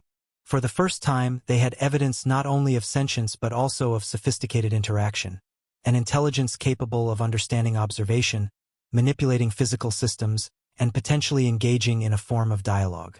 The following days were devoted to analyzing these sequences. Elena worked tirelessly, her mind racing to construct a framework that could interpret the patterns. Geometric arrangements of ripples, timing of electromagnetic pulses, spectral shifts in reflected light. Slowly, the sequences began to reveal structure. Repetition suggested syntax. Variation suggested meaning or intent. While the team could not yet decipher the content, the presence of order and design was undeniable. Meanwhile, subtle environmental anomalies continued to unfold. Birds avoided certain areas of the riverbank at unusual times, insects behaved in coordinated patterns, and the water itself shimmered as though charged with an unseen force. Elena considered the possibility that the entity could influence its surroundings beyond human perception, altering matter and energy to facilitate communication or observation. One particularly clear night, the entity demonstrated a level of complexity that surpassed anything previously documented. It appeared in 3 locations simultaneously, forming geometric alignments with the river, forest, and celestial bodies overhead. The team's instruments recorded overlapping fields of energy, subtle variations in water density, and light patterns that seemed almost deliberately arranged to convey information. Elena noted the multidimensional aspect of the interaction, theorizing that the intelligence was capable of perceiving and manipulating multiple layers of reality at once. The observation reinforced the idea that the entity operated beyond conventional human constraints, interacting with the environment in ways that integrated physics, perception, and perhaps consciousness itself. In response to these developments, Elena initiated a new phase of controlled experimentation. They employed sequences of lights, vibrations, and water currents, carefully recording responses. Each intervention elicited subtle feedback, ripples that mirrored introduced patterns, light refracting into geometric shapes, and electromagnetic fluctuations that corresponded to stimulus timing. Over time, the entity's responses grew more elaborate, suggesting recognition and engagement with the introduced signals. On the 10th night of this series, a breakthrough occurred. The entity's form moved along a calculated trajectory, producing ripples that perfectly mirrored a previously introduced pattern of lights. Elena realized that the being was not merely responding but actively participating in the creation of a shared sequence, a rudimentary form of dialogue or problem-solving. The team worked feverishly to document every aspect: temporal alignment, amplitude, frequency, and spatial relationships. By dawn, Elena had compiled an unprecedented dataset, one that provided the first evidence of a structured interaction with a non-human intelligence. That morning, the team reviewed the findings in detail. They noted correlations between the entity's appearances and geomagnetic conditions, ambient temperature, and celestial alignments. Patterns emerged across multiple nights, suggesting that the intelligence operated according to principles that integrated environmental variables with perceptual input. Elena realized that the river, forest, and sky were all components of a dynamic system through which the entity communicated, observed, and interacted. Despite the growing understanding, many questions remained. The entity's intent was still unclear, its origin unknown. The team speculated on possibilities: a sentinel species monitoring Earth, an exploratory intelligence from another realm or dimension, or a being conducting a form of study that transcended human comprehension. The implications were profound. Humanity's understanding of life, intelligence, and consciousness was being challenged, potentially redefining the scope of science, philosophy, and perception. Over the subsequent nights, subtle shifts occurred in the team's awareness.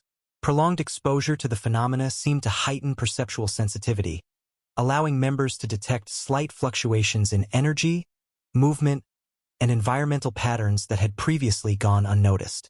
Some reported dreams influenced by the river and its phenomena, vivid imagery of light, geometry, and landscapes that bore no resemblance to earthly locations but resonated with observations from waking hours.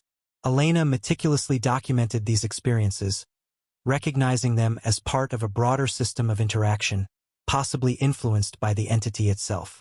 On the 15th night, a singular event crystallized the complexity of the encounter. The entity manifested in multiple locations along the river, its forms synchronized with both natural and introduced stimuli.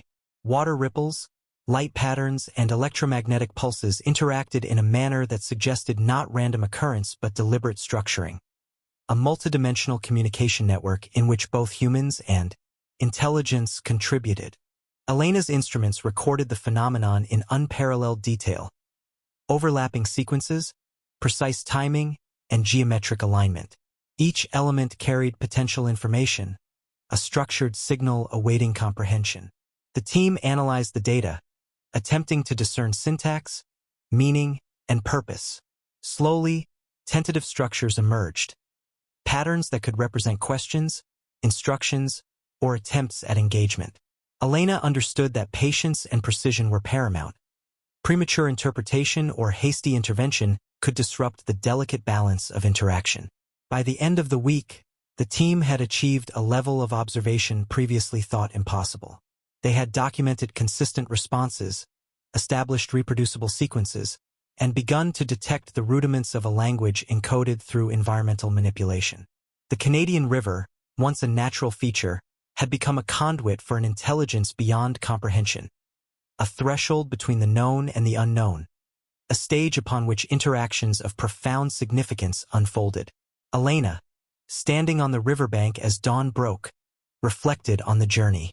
The nights had been long, the data overwhelming, the implications staggering. Yet every observation, every pulse, every ripple affirmed one truth. They were witnessing sentience operating on a scale and through mechanisms humanity had never before encountered. And as she watched the river shimmer under the first light, she understood that the path ahead, decoding, understanding, and engaging with this intelligence, would challenge every assumption, test every principle, and ultimately redefine humanity's understanding of consciousness, life, and the cosmos itself. By the 7th week, the Canadian River had transformed from a simple natural landmark into a nexus of phenomena that challenged every aspect of Elena Moore's understanding of science, consciousness, and the boundaries of reality itself. Each day, the river and its surroundings displayed subtle but undeniable signs of interaction, patterns emerging in water currents, electromagnetic fields, and ambient light that suggested a deliberate, intelligent presence. Elena had become acutely aware of the entity's behaviors, its ability to anticipate human observation, and its subtle responsiveness to interventions introduced by the team. Each night, they positioned their instruments carefully. Infrared cameras to detect thermal signatures, magnetometers to monitor shifts in geomagnetic fields, sonar arrays to trace water currents, and high-speed optical devices to capture subtle light distortions. The more the team observed, the clearer it became that the entity was neither fully material nor entirely spectral. It existed in a state that allowed selective manifestation, interacting with both environment and observers in ways that defied conventional understanding. One particularly clear evening, as the sun dipped below the horizon, Elena noted an unusual sequence in the river. Concentric ripples radiating outward from the center, forming complex geometric patterns that shifted and transformed with remarkable precision. She adjusted the cameras, capturing the phenomenon frame by frame, while the team monitored corresponding electromagnetic spikes. Slowly, the faint shape of the entity emerged above the water, its limbs elongated, movements fluid and almost choreographed with the ripples below. Elena's heart raced as she realized that the entity was actively engaging with the environment in coordination with her team's instruments, producing a sequence that was both responsive and structured. Over the following hours, the entity continued its pattern, moving with deliberate grace along the river's surface, causing subtle shifts in water density and temperature, generating refracted light patterns that seemed to carry encoded information. Elena hypothesized that these manifestations were part of an elaborate system of communication, a way for an intelligence unfamiliar with human language to interact through environmental modulation. The team conducted controlled experiments, projecting sequences of light, introducing gentle vibrations into the riverbank, and altering water currents. Each intervention elicited measurable responses. Ripples mirrored introduced patterns, light refracted into geometric shapes, and electromagnetic fluctuations aligned with the timing of the stimuli. It became clear that the entity could perceive intention, respond to manipulation, and adapt its behavior in real time, a level of sophistication that suggested advanced cognition and intentionality. One night, during a prolonged observation, the entity exhibited a previously unseen behavior. It divided into multiple translucent figures, each moving in coordinated patterns along separate stretches of the river. The team's instruments recorded overlapping electromagnetic pulses and kinetic interactions, revealing a multidimensional complexity that far exceeded prior observations. Elena realized that the intelligence was capable of parallel interactions, integrating environmental cues, human observation, and its own internal structure into an elaborate system of expression. The following mornings were spent decoding these interactions, analyzing sequences of ripples, light fluctuations, and energy pulses. Elena noted patterns of repetition, variation, and structural symmetry that suggested an emergent syntax, a rudimentary form of nonverbal, non-material communication. While the meaning remained elusive, the presence of order and intentionality was undeniable. As the nights progressed, the entity's responsiveness increased. Certain gestures or interventions introduced by the team were mirrored with precision, amplified in subsequent interactions, and sometimes modified in ways that suggested comprehension and experimentation. Elena hypothesized that the entity was testing the human's observational capacity, gradually revealing more complex sequences as their understanding deepened. In addition to environmental interactions, subtle psychological effects emerged among the team. Extended exposure to the phenomena heightened perceptual sensitivity, allowing members to detect faint energy fluctuations, minute changes in light, and micro-ripples in water currents. Some reported vivid dreams aligned with observations from the river, abstract sequences of light and geometry, landscapes that defied earthly physics, and impressions of multidimensional space. Elena meticulously documented these experiences, considering the possibility that the entity's intelligence engaged directly with consciousness, influencing perception and cognitive processing. On the 21st night of intensive observation, the entity demonstrated an extraordinary sequence. It manifested simultaneously in multiple locations along the river, moving in precise geometric alignments with celestial bodies visible above the horizon.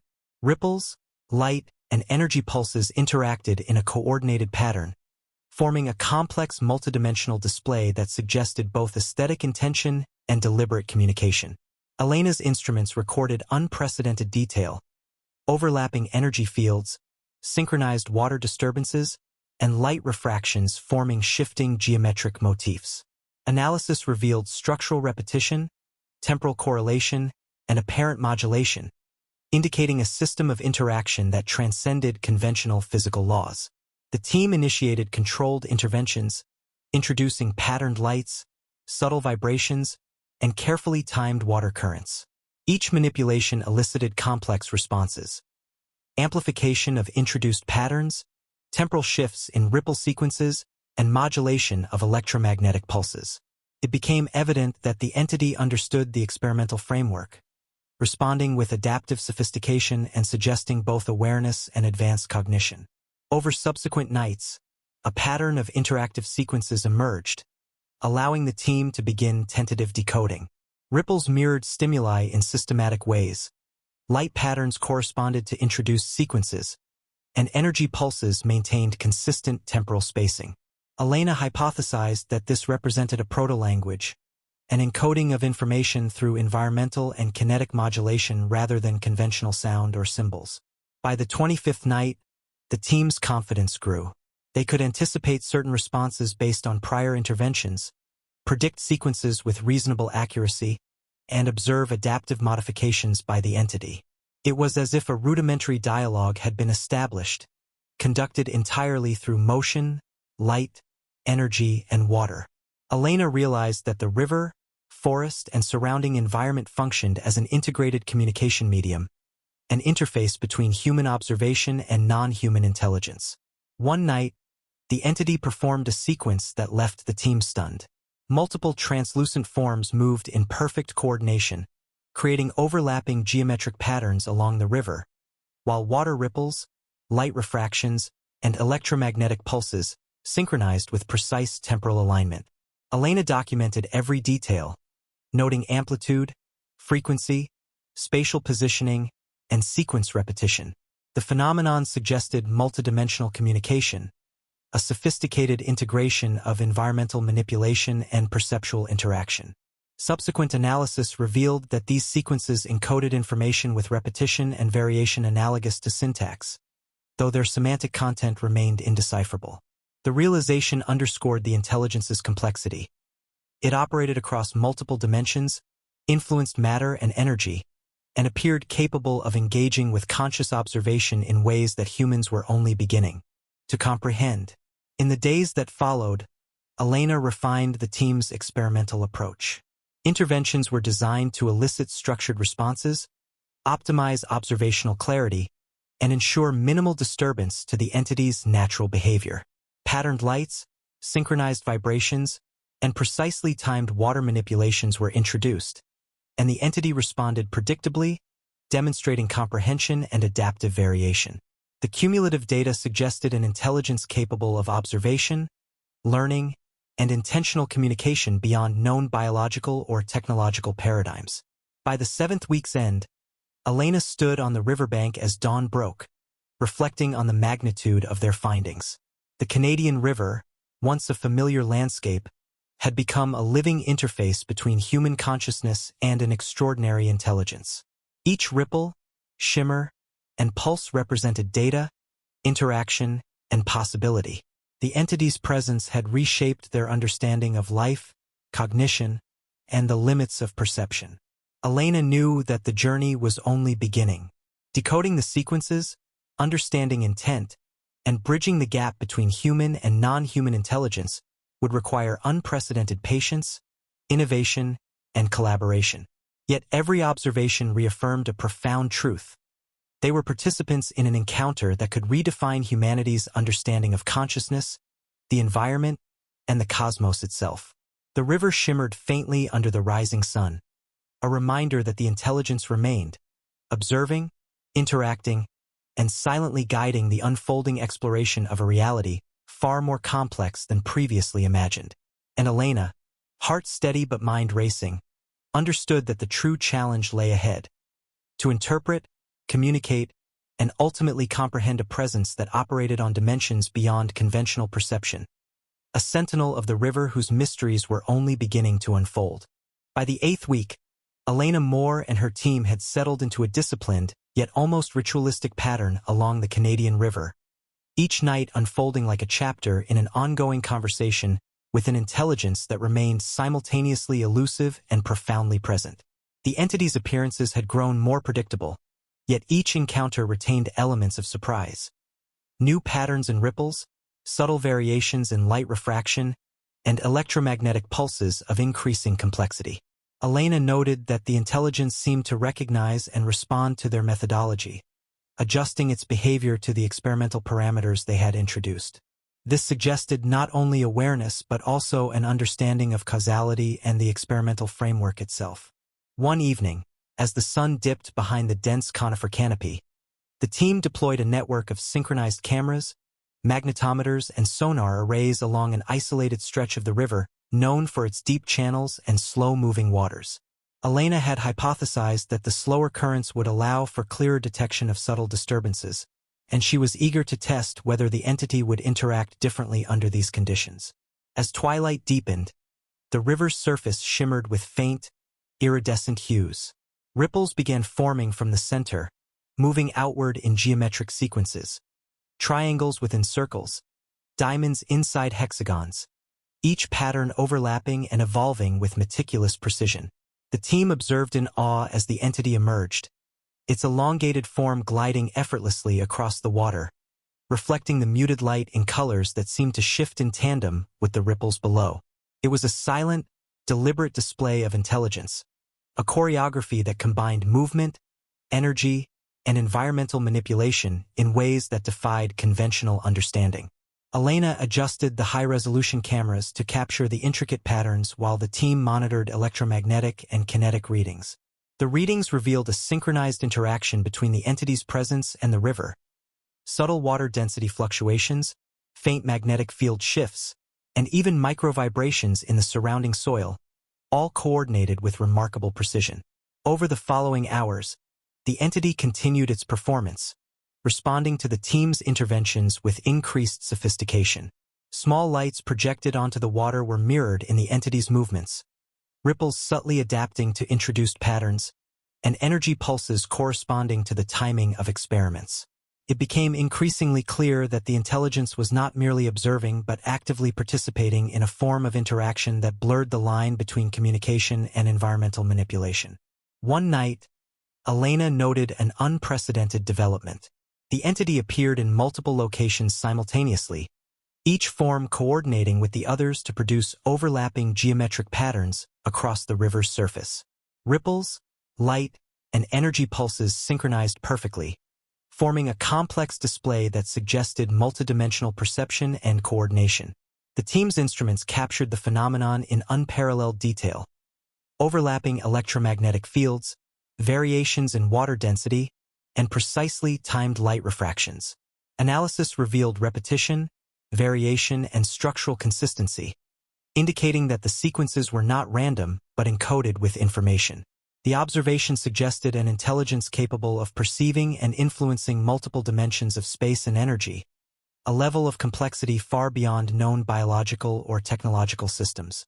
Over the subsequent days, the team refined their approach to interacting with the entity. Experiments were designed to elicit repeatable responses while minimizing disruption to the intelligence's natural behavior. Patterned light sequences, subtle vibrations along the riverbank, and controlled water current manipulations were introduced systematically. Each intervention produced measurable responses.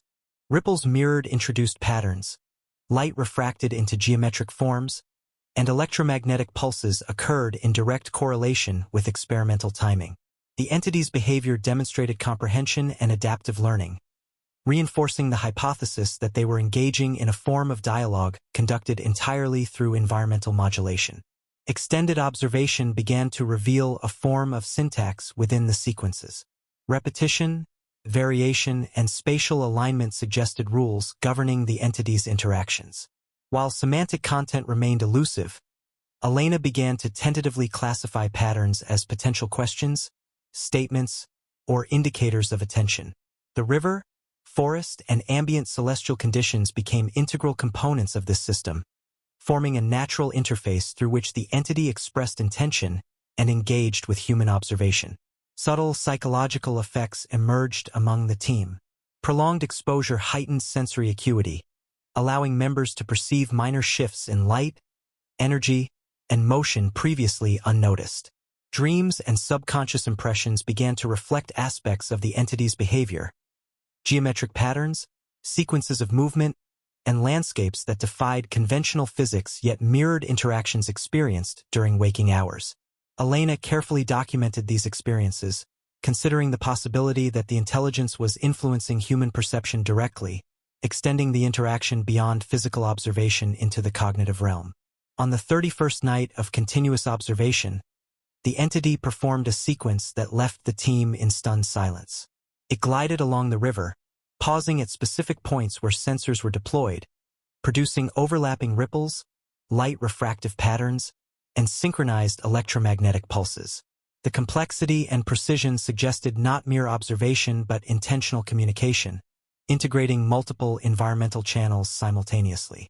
Elena realized they were witnessing a sophisticated interactive system, one in which the entity responded to stimuli, modified sequences adaptively, and potentially encoded information comprehensible only through detailed, multidimensional analysis. Subsequent analysis revealed structural consistency in the sequences, repeated geometric motifs, precise timing intervals, and spatial alignment across multiple river segments.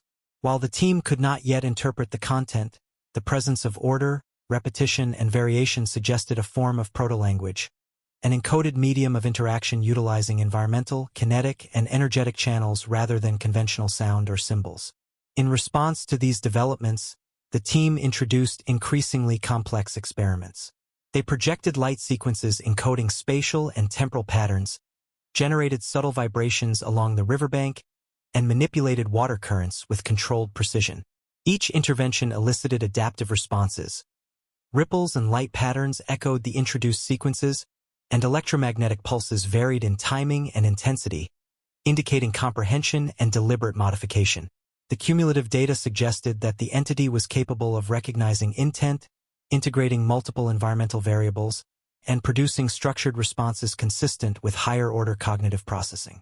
Over the next several nights, the team observed phenomena that challenged their understanding of perception and reality. The entity's multiple forms moved with near-simultaneous precision along different sections of the river, producing overlapping sequences that interacted dynamically with each other.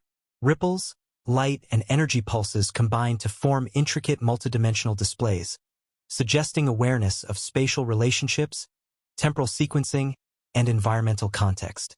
Elena began to consider that the intelligence might operate beyond linear time, perceiving and manipulating sequences across overlapping temporal planes, integrating past, present, and potential future interactions into a single coherent display. By the end of the 8th week, Elena recognized the profound implications of their work. The Canadian River had become an interface between human observation and ascension intelligence, one capable of interacting with environmental systems, influencing perception, and encoding information in forms beyond conventional comprehension. Every ripple, shimmer, and pulse carried the potential for insight into cognition, communication, and multidimensional interaction. Elena knew that the true challenge lay ahead, decoding the patterns, understanding intent, and establishing a sustainable method of engagement with an intelligence that transcended known boundaries. Yet, despite the uncertainty, the sense of possibility was exhilarating. Each observation, each interaction, was a step toward uncovering principles that could fundamentally reshape humanity's understanding of life, consciousness, and the universe itself. And as the river glimmered faintly under the first light of dawn, Elena felt a deep connection to both the environment and the intelligence it harbored, a silent acknowledgement that the journey had only begun, and that the mysteries of the river, the entity, and the cosmos were intertwined in ways they had yet to fully comprehend. By the 9th week, the Canadian River had become a realm of both wonder and unease, an arena in which Elena Moore and her team balanced the exhilaration of discovery against the relentless complexity of phenomena they could scarcely comprehend. The entity's behavior had grown increasingly sophisticated, its interactions with the river, the forest, and the human observers demonstrating a level of intelligence that blurred the line between environmental manipulation and deliberate communication. Each night, the team meticulously positioned sensors, high-speed cameras, magnetometers, and sonar arrays, aiming to capture every nuance of motion, ripple, light refraction, and energy pulse. The stakes had shifted. What had begun as observation had become a meticulous, almost sacred process of engagement, where impatience or miscalculation could obscure or even disrupt the delicate interactions unfolding before them. One evening, as twilight descended, Elena observed a phenomenon that deepened the mystery further. The river began to ripple in concentric sequences, geometric patterns emerging and evolving with a precision that suggested intentional design. At first subtle, the ripples grew in complexity, forming nested triangles, spirals, and intersecting arcs, each accompanied by faint electromagnetic fluctuations that the team's instruments registered as structured, not random. The entity appeared shortly thereafter, its elongated form gliding effortlessly above the water, reflecting ambient light in shifting iridescent hues. Its movements were synchronized with the ripples below, each gesture corresponding precisely with the evolving sequences. Elena noted a remarkable coordination. The entity appeared to integrate multiple environmental variables, including water flow, light angles, and electromagnetic interference, into a cohesive system of interaction. Over the following hours, the entity's behavior grew increasingly complex. It divided into multiple translucent forms, each moving along different stretches of the river, yet maintaining perfect coordination, producing overlapping sequences of ripples, light, and energy pulses.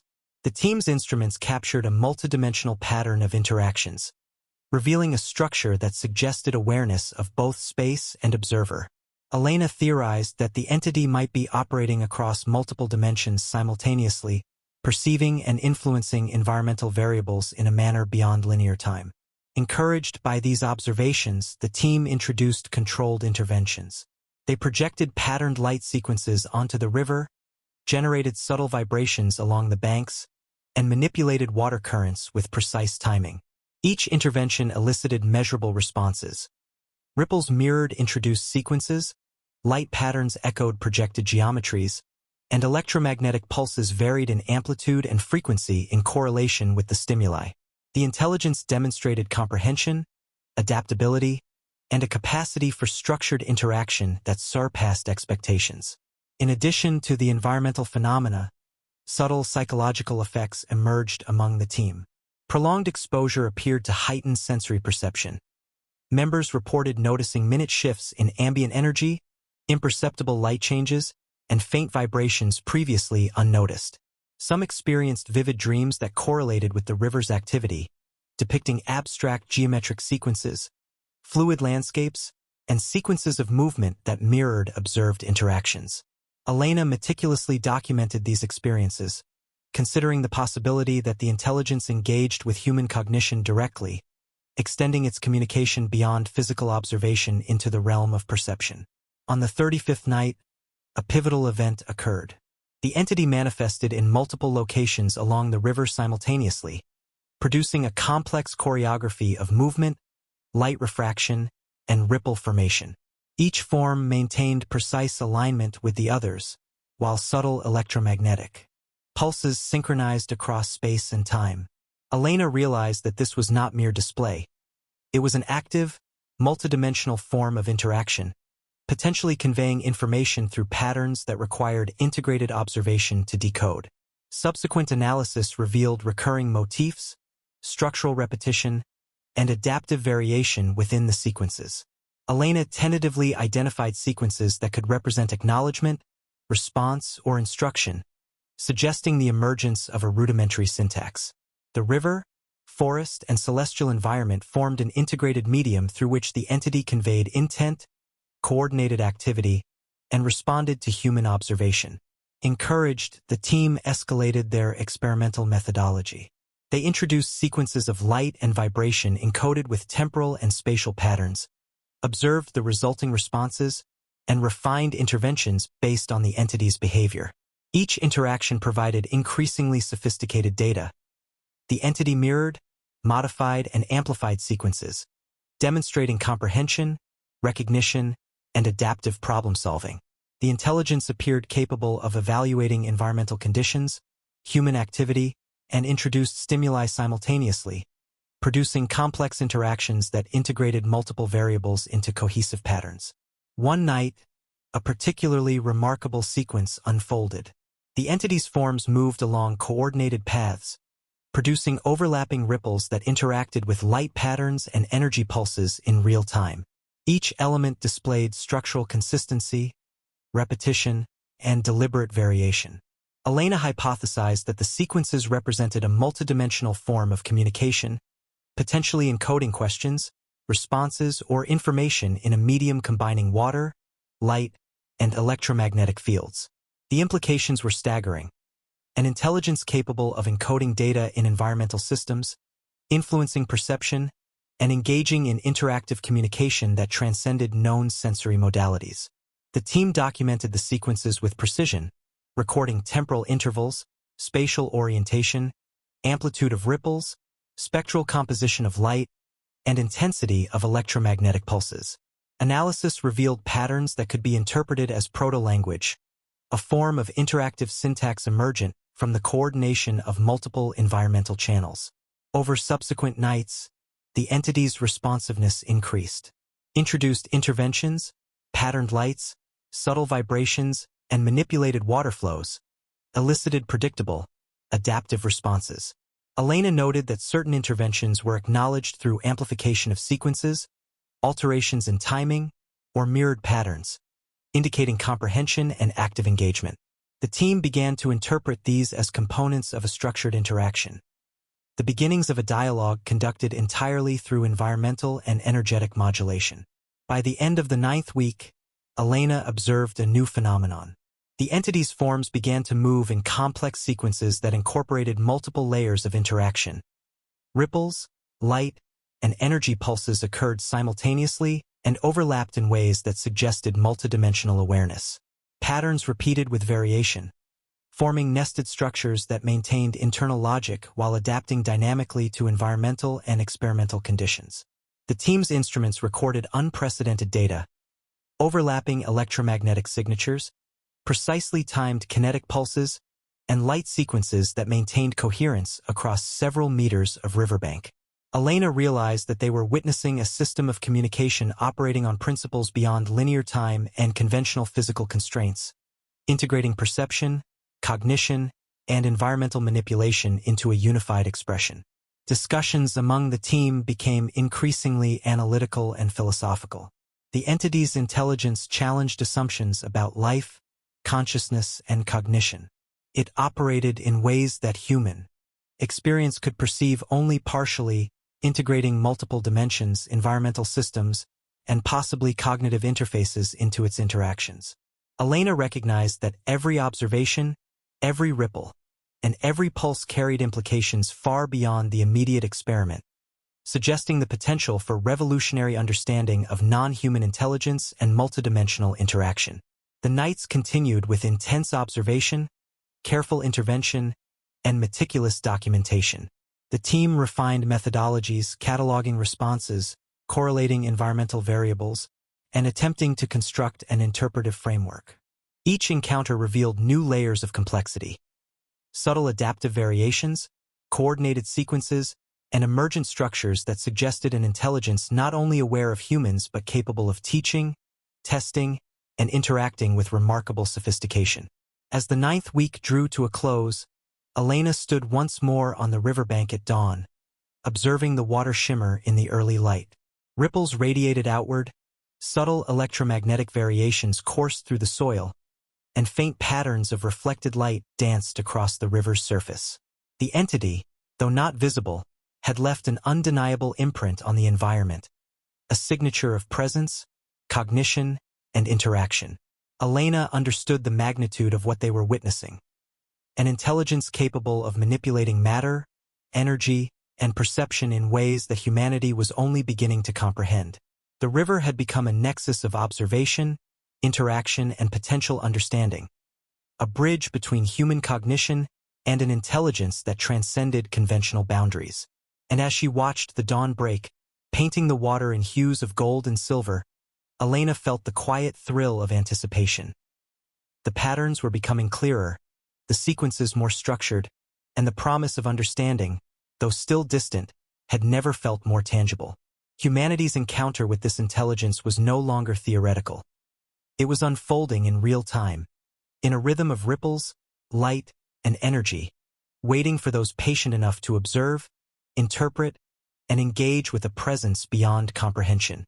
By the 10th week, the Canadian River had become both a laboratory and a cathedral, a place where Elena Moore and her team walked a fine line between observation and communion with an intelligence whose methods defied every conventional understanding. The nights had grown longer, colder, and more luminous in subtle, inexplicable ways, the river reflecting not only the moonlight but faint iridescent glows that shifted in rhythm with the entity's presence. Elena had grown attuned to these signals, sensing subtle shifts in energy, minor perturbations in the water, and faint electromagnetic fluctuations that heralded the entity's arrival. Each night was a careful orchestration, positioning sensors, adjusting cameras, monitoring geomagnetic shifts, and documenting every ripple, pulse, and light reflection with painstaking precision. The entity's interactions had evolved from simple observation to active engagement, responding to interventions with adaptive sequences that suggested comprehension, intentionality, and the capacity to manipulate environmental variables with a level of control that challenged all known physical principles. One evening, as twilight descended and the river's surface grew calm, Elena observed a series of ripples forming near the center of a secluded stretch. At first subtle, the disturbances grew into geometric patterns, concentric triangles, spirals nested within hexagons, and intersecting arcs, all accompanied by electromagnetic pulses of precise amplitude and frequency. The entity emerged above the river, its elongated, translucent form gliding effortlessly across the water, reflecting the ambient light in colors that seemed to shift in response to its own motion. Elena immediately noted the coordination between the entity's gestures and the environmental manifestations. Each movement generated or modulated ripples, altered light refraction, or triggered subtle energy fluctuations detectable only by their sensitive instruments. Over the next several hours, the entity's behavior became increasingly intricate. Multiple forms manifested simultaneously, moving in coordinated sequences along different stretches of the river. The overlapping ripples, light patterns, and electromagnetic pulses formed a multidimensional display that suggested awareness of spatial relationships, timing, and environmental variables. Elena theorized that the intelligence operated across multiple dimensions, perceiving sequences in ways human senses could only partially register. The team introduced controlled interventions, projecting coded light sequences, generating subtle vibrations along the riverbank, and manipulating water currents in precise patterns. Each action elicited measurable responses. Ripples mirrored introduced sequences, light refracted into geometric forms, and energy pulses varied in timing and amplitude, consistent with the stimuli. It was clear that the entity recognized intentionality, adapted its behavior, and engaged in interactive sequences that functioned as a form of communication. One particularly remarkable night, the entity performed a sequence that left the team in awed silence. Multiple translucent forms moved in coordinated paths, generating overlapping patterns that synchronized with ambient light, water currents, and electromagnetic pulses. Analysis revealed repetition, variation, and structural coherence, suggesting a form of proto-language or coded communication embedded in environmental and kinetic variables. Elena began cataloging sequences, attempting to assign functional categories to patterns, acknowledgments, responses, or potential questions. While semantic content remained elusive, structural rules emerged, allowing tentative interpretation of interactions over time. Over the following nights, the team refined their methodologies, experimenting with increasingly complex stimuli. Introduced sequences of light and vibration produced amplified responses from the entity, demonstrating adaptive recognition and, potentially, deliberate instruction. Elena noted that the entity's responsiveness was contingent on careful observation, precise timing, and measured interventions. Hasty or disruptive actions produced diminished or unpredictable results. Subtle cognitive effects became apparent among the team. Prolonged observation heightened perceptual acuity, allowing detection of minor shifts in energy, movement, and environmental variables previously unnoticed. Dreams and subconscious impressions began reflecting geometric patterns, sequences of motion, and landscapes that defied conventional physics, yet correlated with observed phenomena. Elena documented these experiences meticulously, considering the possibility that the entity influenced cognition directly, expanding the interaction beyond physical observation into perception and consciousness itself. On the 42nd night, an extraordinary event occurred. The entity manifested in multiple locations along the river simultaneously, producing a choreography of ripples, light, and electromagnetic pulses of unprecedented complexity. Each sequence aligned precisely with the others, creating overlapping multidimensional patterns. Instruments recorded simultaneous fluctuations in energy, water density, and light refraction, revealing structures suggestive of intentional information encoding. Elena realized that they were witnessing the intelligence's capacity for multidimensional coordination, integrating environmental, temporal, and potentially cognitive variables into an interactive display. Subsequent analysis revealed repetition, modulation, and adaptive variation, suggesting a form of syntax governing the sequences. While the semantic meaning remained opaque, structural consistency indicated the presence of deliberate communication, possibly incorporating questions, responses, or instructions encoded across environmental and kinetic channels. Encouraged, the team escalated their experimental approach. They introduced sequences of lights and vibrations designed to test the entity's adaptive responses, varying timing, amplitude, and spatial alignment. Each intervention elicited sophisticated modifications.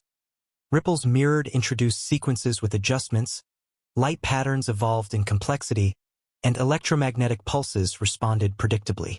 The entity's behavior demonstrated awareness, comprehension, and adaptive intelligence, suggesting engagement with both the experimental framework and the human observer's intentions. Over subsequent nights, the entity's sequences grew increasingly elaborate. Multiple forms coordinated along different river stretches, producing overlapping patterns that integrated light, energy, and kinetic interactions. Elena hypothesized that these sequences constituted a multidimensional language, encoding information through repetition, variation, and spatial-temporal alignment. The river, forest, and ambient environmental conditions formed an integrated medium, allowing the intelligence to communicate, manipulate perception, and interact with observers beyond conventional sensory modalities. By the end of the 10th week, Elena recognized the profound significance of their work. The Canadian River was no longer simply a natural feature. It had become an interface between human cognition and an intelligence operating on multiple planes of perception, capable of shaping environmental, energetic, and perceptual variables. Each observation, ripple, pulse, and light sequence carried potential information, insights into cognition, and structural rules that transcended conventional understanding. Discussions within the team became increasingly philosophical, examining the implications for humanity's understanding of life, consciousness, and the universe. The intelligence's presence suggested systems of communication and perception that integrated multiple dimensions, environmental manipulation, and potentially direct influence on consciousness. Elena stood once more on the riverbank as dawn broke, watching the water shimmer with faint, iridescent hues. Ripples radiated outward, subtle light, refracted across the surface, and microfluctuations of energy pulsed through the surrounding environment. The entity's presence, though not visible, was undeniable, leaving a signature of intelligence and interaction imprinted upon the river. Elena felt both humility and exhilaration. The patterns were becoming increasingly structured, the sequences more sophisticated, and the potential for understanding more tangible. Yet, the ultimate meaning remained elusive, a mystery that would require patience, precision, and collaboration to decipher. The Canadian River had become a living dialogue, a dynamic interface between human cognition and an intelligence that defied all previous assumptions about life, consciousness, and perception. Elena understood that the journey ahead would demand not only scientific rigor but openness to concepts that challenged the very foundations of human understanding. And as the first light of morning reflected off the water, she felt a quiet certainty. They were participants in an encounter that would redefine humanity's perception of intelligence, reality, and the cosmos itself, one ripple, one pulse, and one beam of light at a time. By the 11th week, Elena Moore felt an almost symbiotic connection with the Canadian River. The nights had grown colder, and a crisp clarity filled the air, each star overhead seemingly more luminous than before, as though the cosmos itself had taken an interest in the ongoing interaction between humanity and the intelligence dwelling in the river. Elena's team had refined their observational methods to near perfection, deploying synchronized cameras, magnetometers, sonar arrays, and energy sensors along multiple stretches of water. The river had become an instrument of communication as much as a site of observation, its ripples, light patterns, and electromagnetic fluctuations forming a language that the team was slowly beginning to parse. On a particularly clear night, the entity manifested in a manner that surpassed all prior complexity.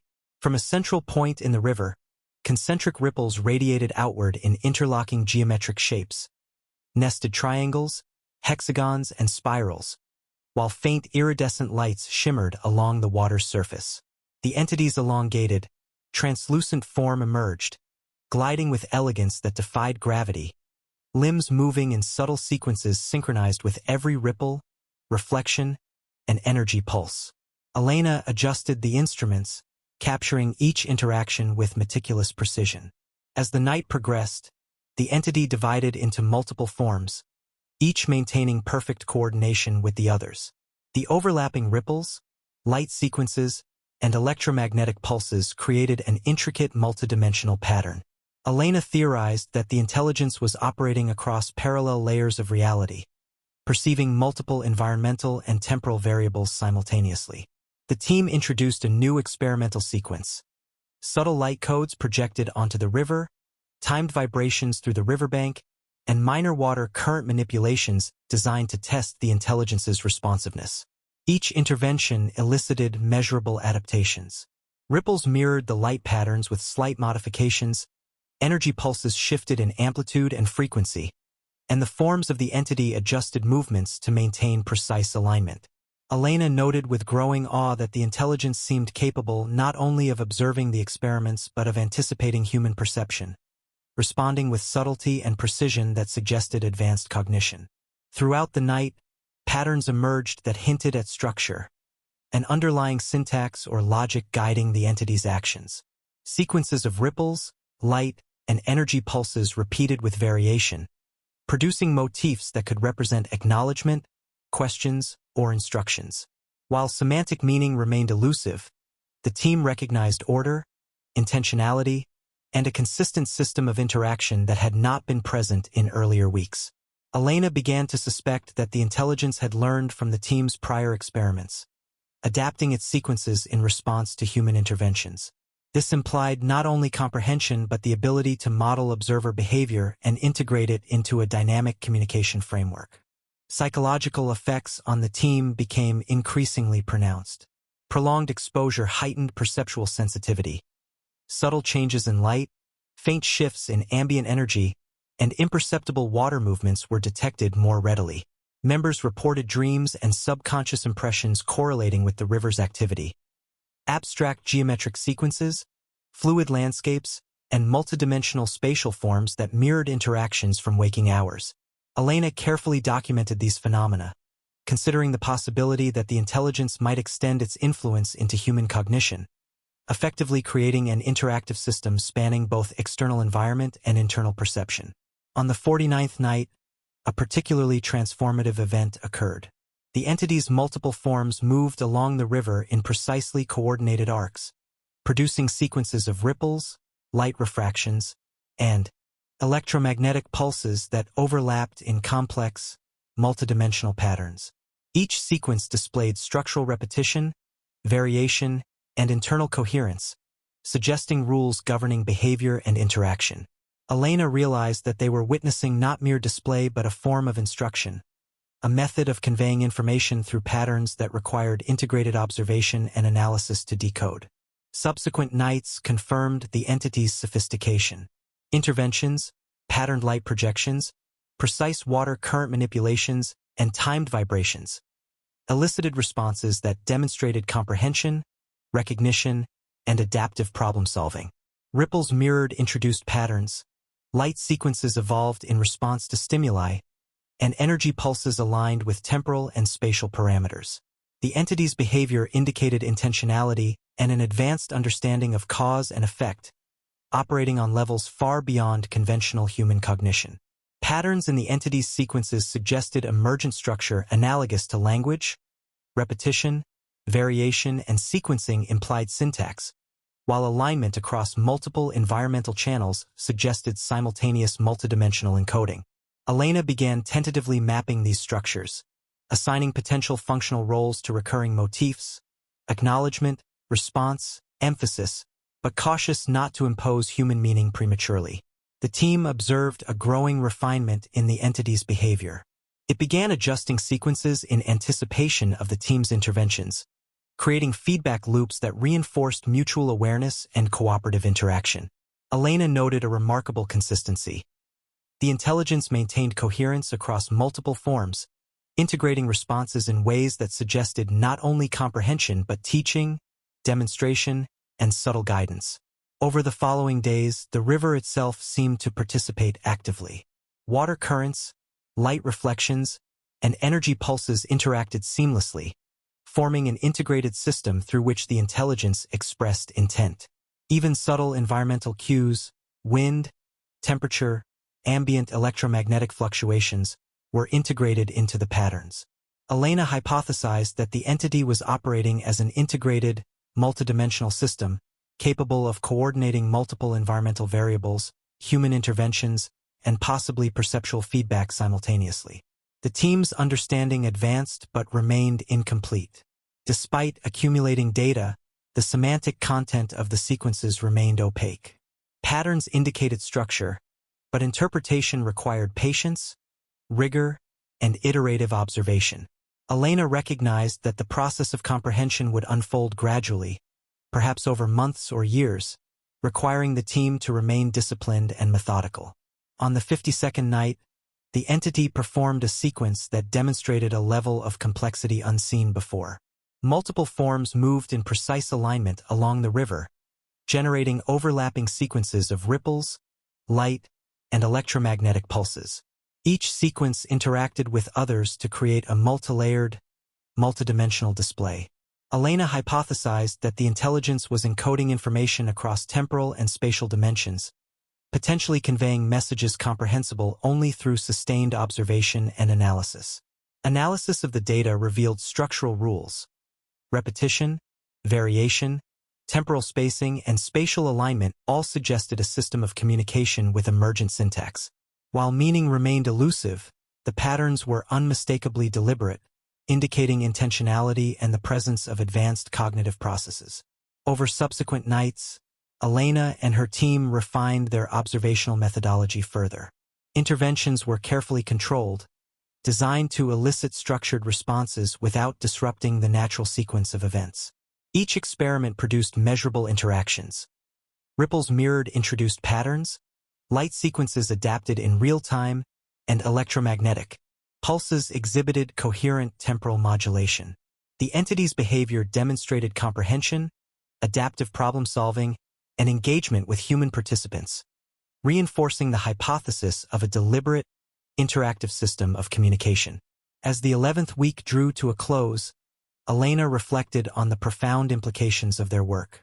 The Canadian River had become a living interface between human consciousness and an intelligence operating across multiple dimensions, capable of manipulating matter, energy, and perception.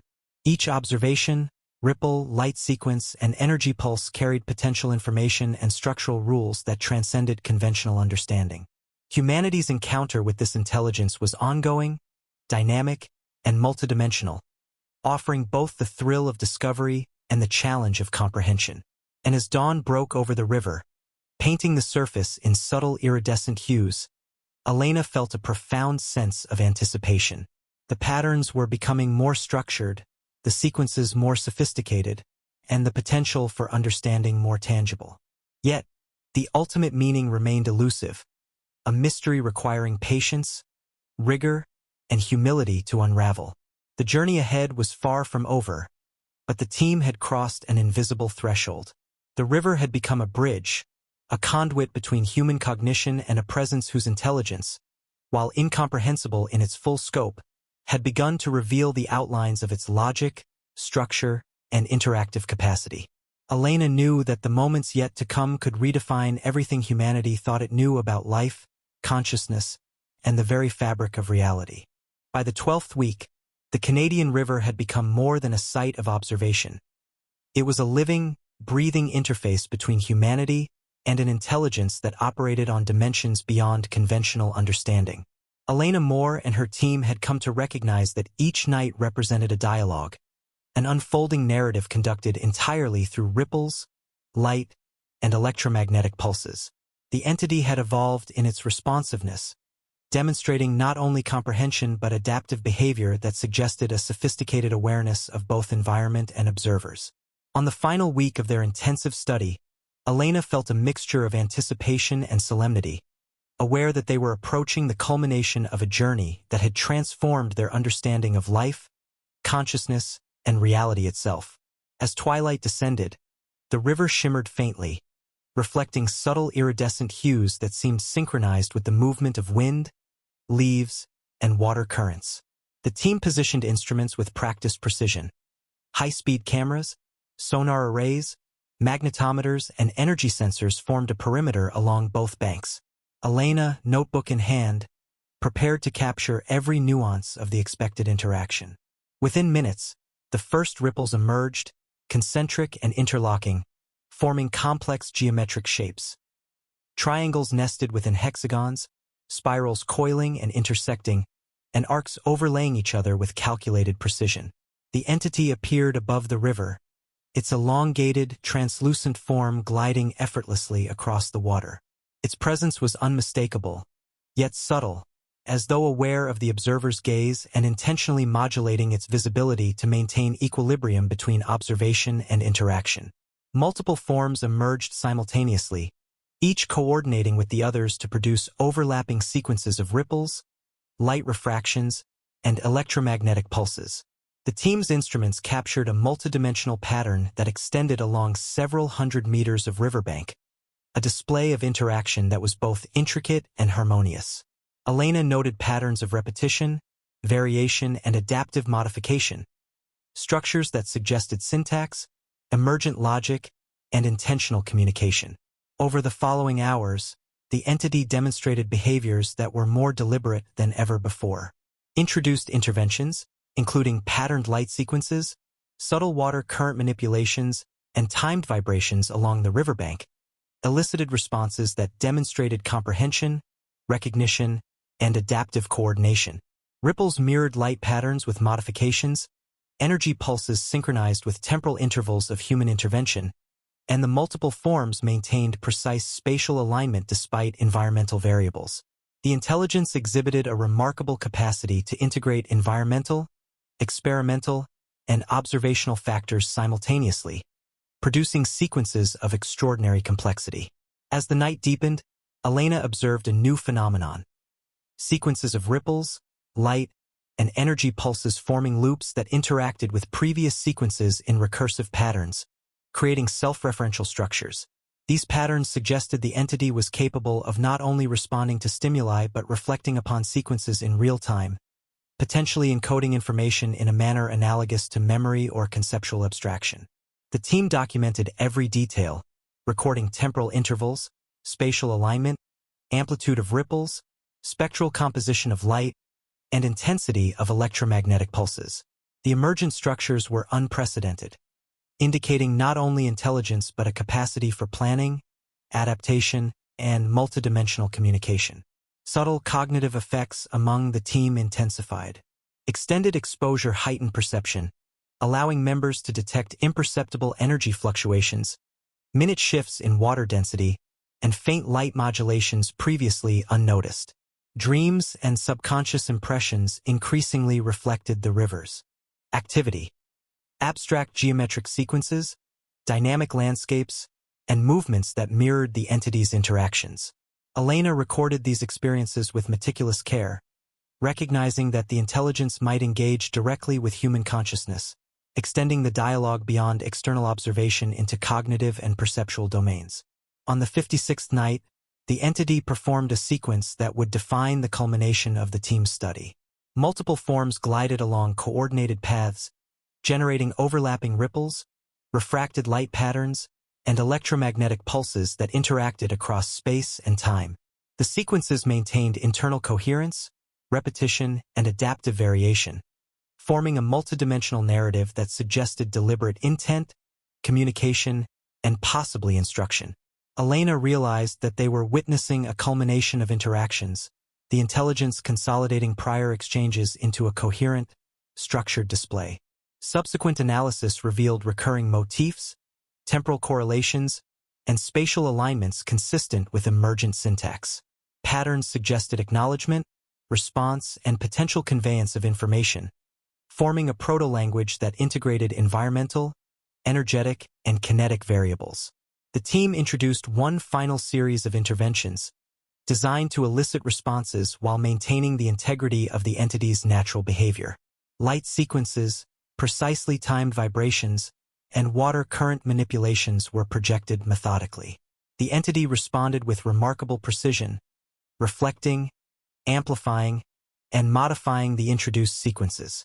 Elena noted the appearance of new patterns, loops, intersections, and multidimensional alignments that suggested reflection upon prior sequences, integration of experimental variables, and possibly the conveyance of higher-order concepts.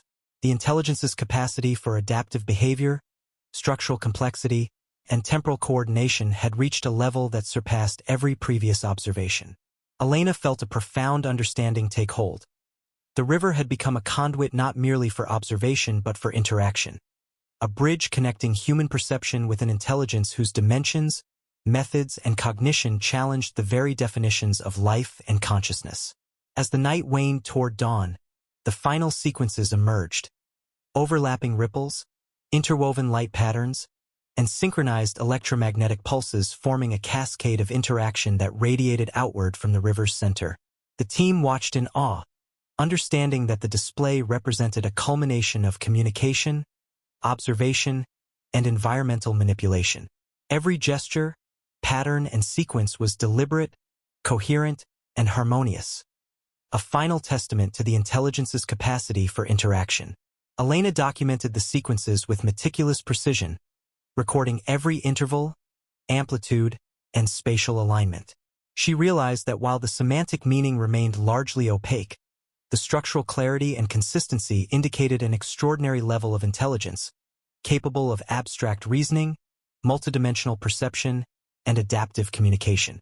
The team, exhausted yet exhilarated, observed the river as the first light of dawn painted the surface in hues of gold and silver.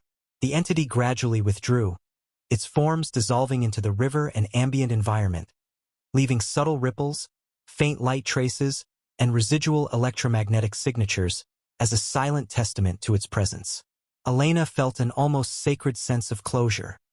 They had reached the zenith of observation, interaction, and documentation.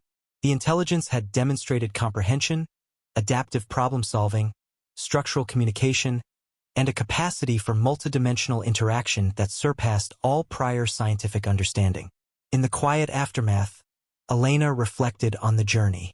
The Canadian River had become a living interface, an interactive medium through which an extraordinary intelligence communicated, taught, and engaged. Each ripple, each pulse, and each light sequence had contributed to a gradually emerging system of understanding, revealing the presence of logic, structure, and intention beyond conventional human perception. Humanity's encounter with this intelligence had unfolded not in words but in patterns, not in sounds but in ripples, light, and energy, requiring patience, precision, and humility to interpret. As the dawn solidified over the river, Elena understood the profound implications. The entity had not only demonstrated sentience but had also bridged the gap between environmental phenomena, cognitive perception, and interactive communication. The river had become both teacher and mirror, reflecting the intelligence's presence and humanity's capacity to perceive, observe, and engage. The team, though exhausted, felt a renewed sense of purpose. They had documented phenomena that could redefine understanding of consciousness, life, and multidimensional interaction. The data collected represented not only evidence of intelligence but a foundation for continued exploration, interpretation, and potential dialogue. Elena took a final glance at the shimmering water, aware that the entity's presence, though now withdrawn, remained. The patterns, traces, and sequences would continue to inform, challenge, and inspire their understanding. The journey along the Canadian River had reached a moment of culmination, yet the mysteries, implications, and potential for discovery would endure far beyond the weeks they had spent in vigilant observation. Humanity had glimpsed a form of intelligence that transcended known boundaries, a presence capable of perception, adaptation, and communication through the subtle manipulation of environment, energy, and perception. And Elena, standing at the riverbank as sunlight spread across the water, felt a profound certainty.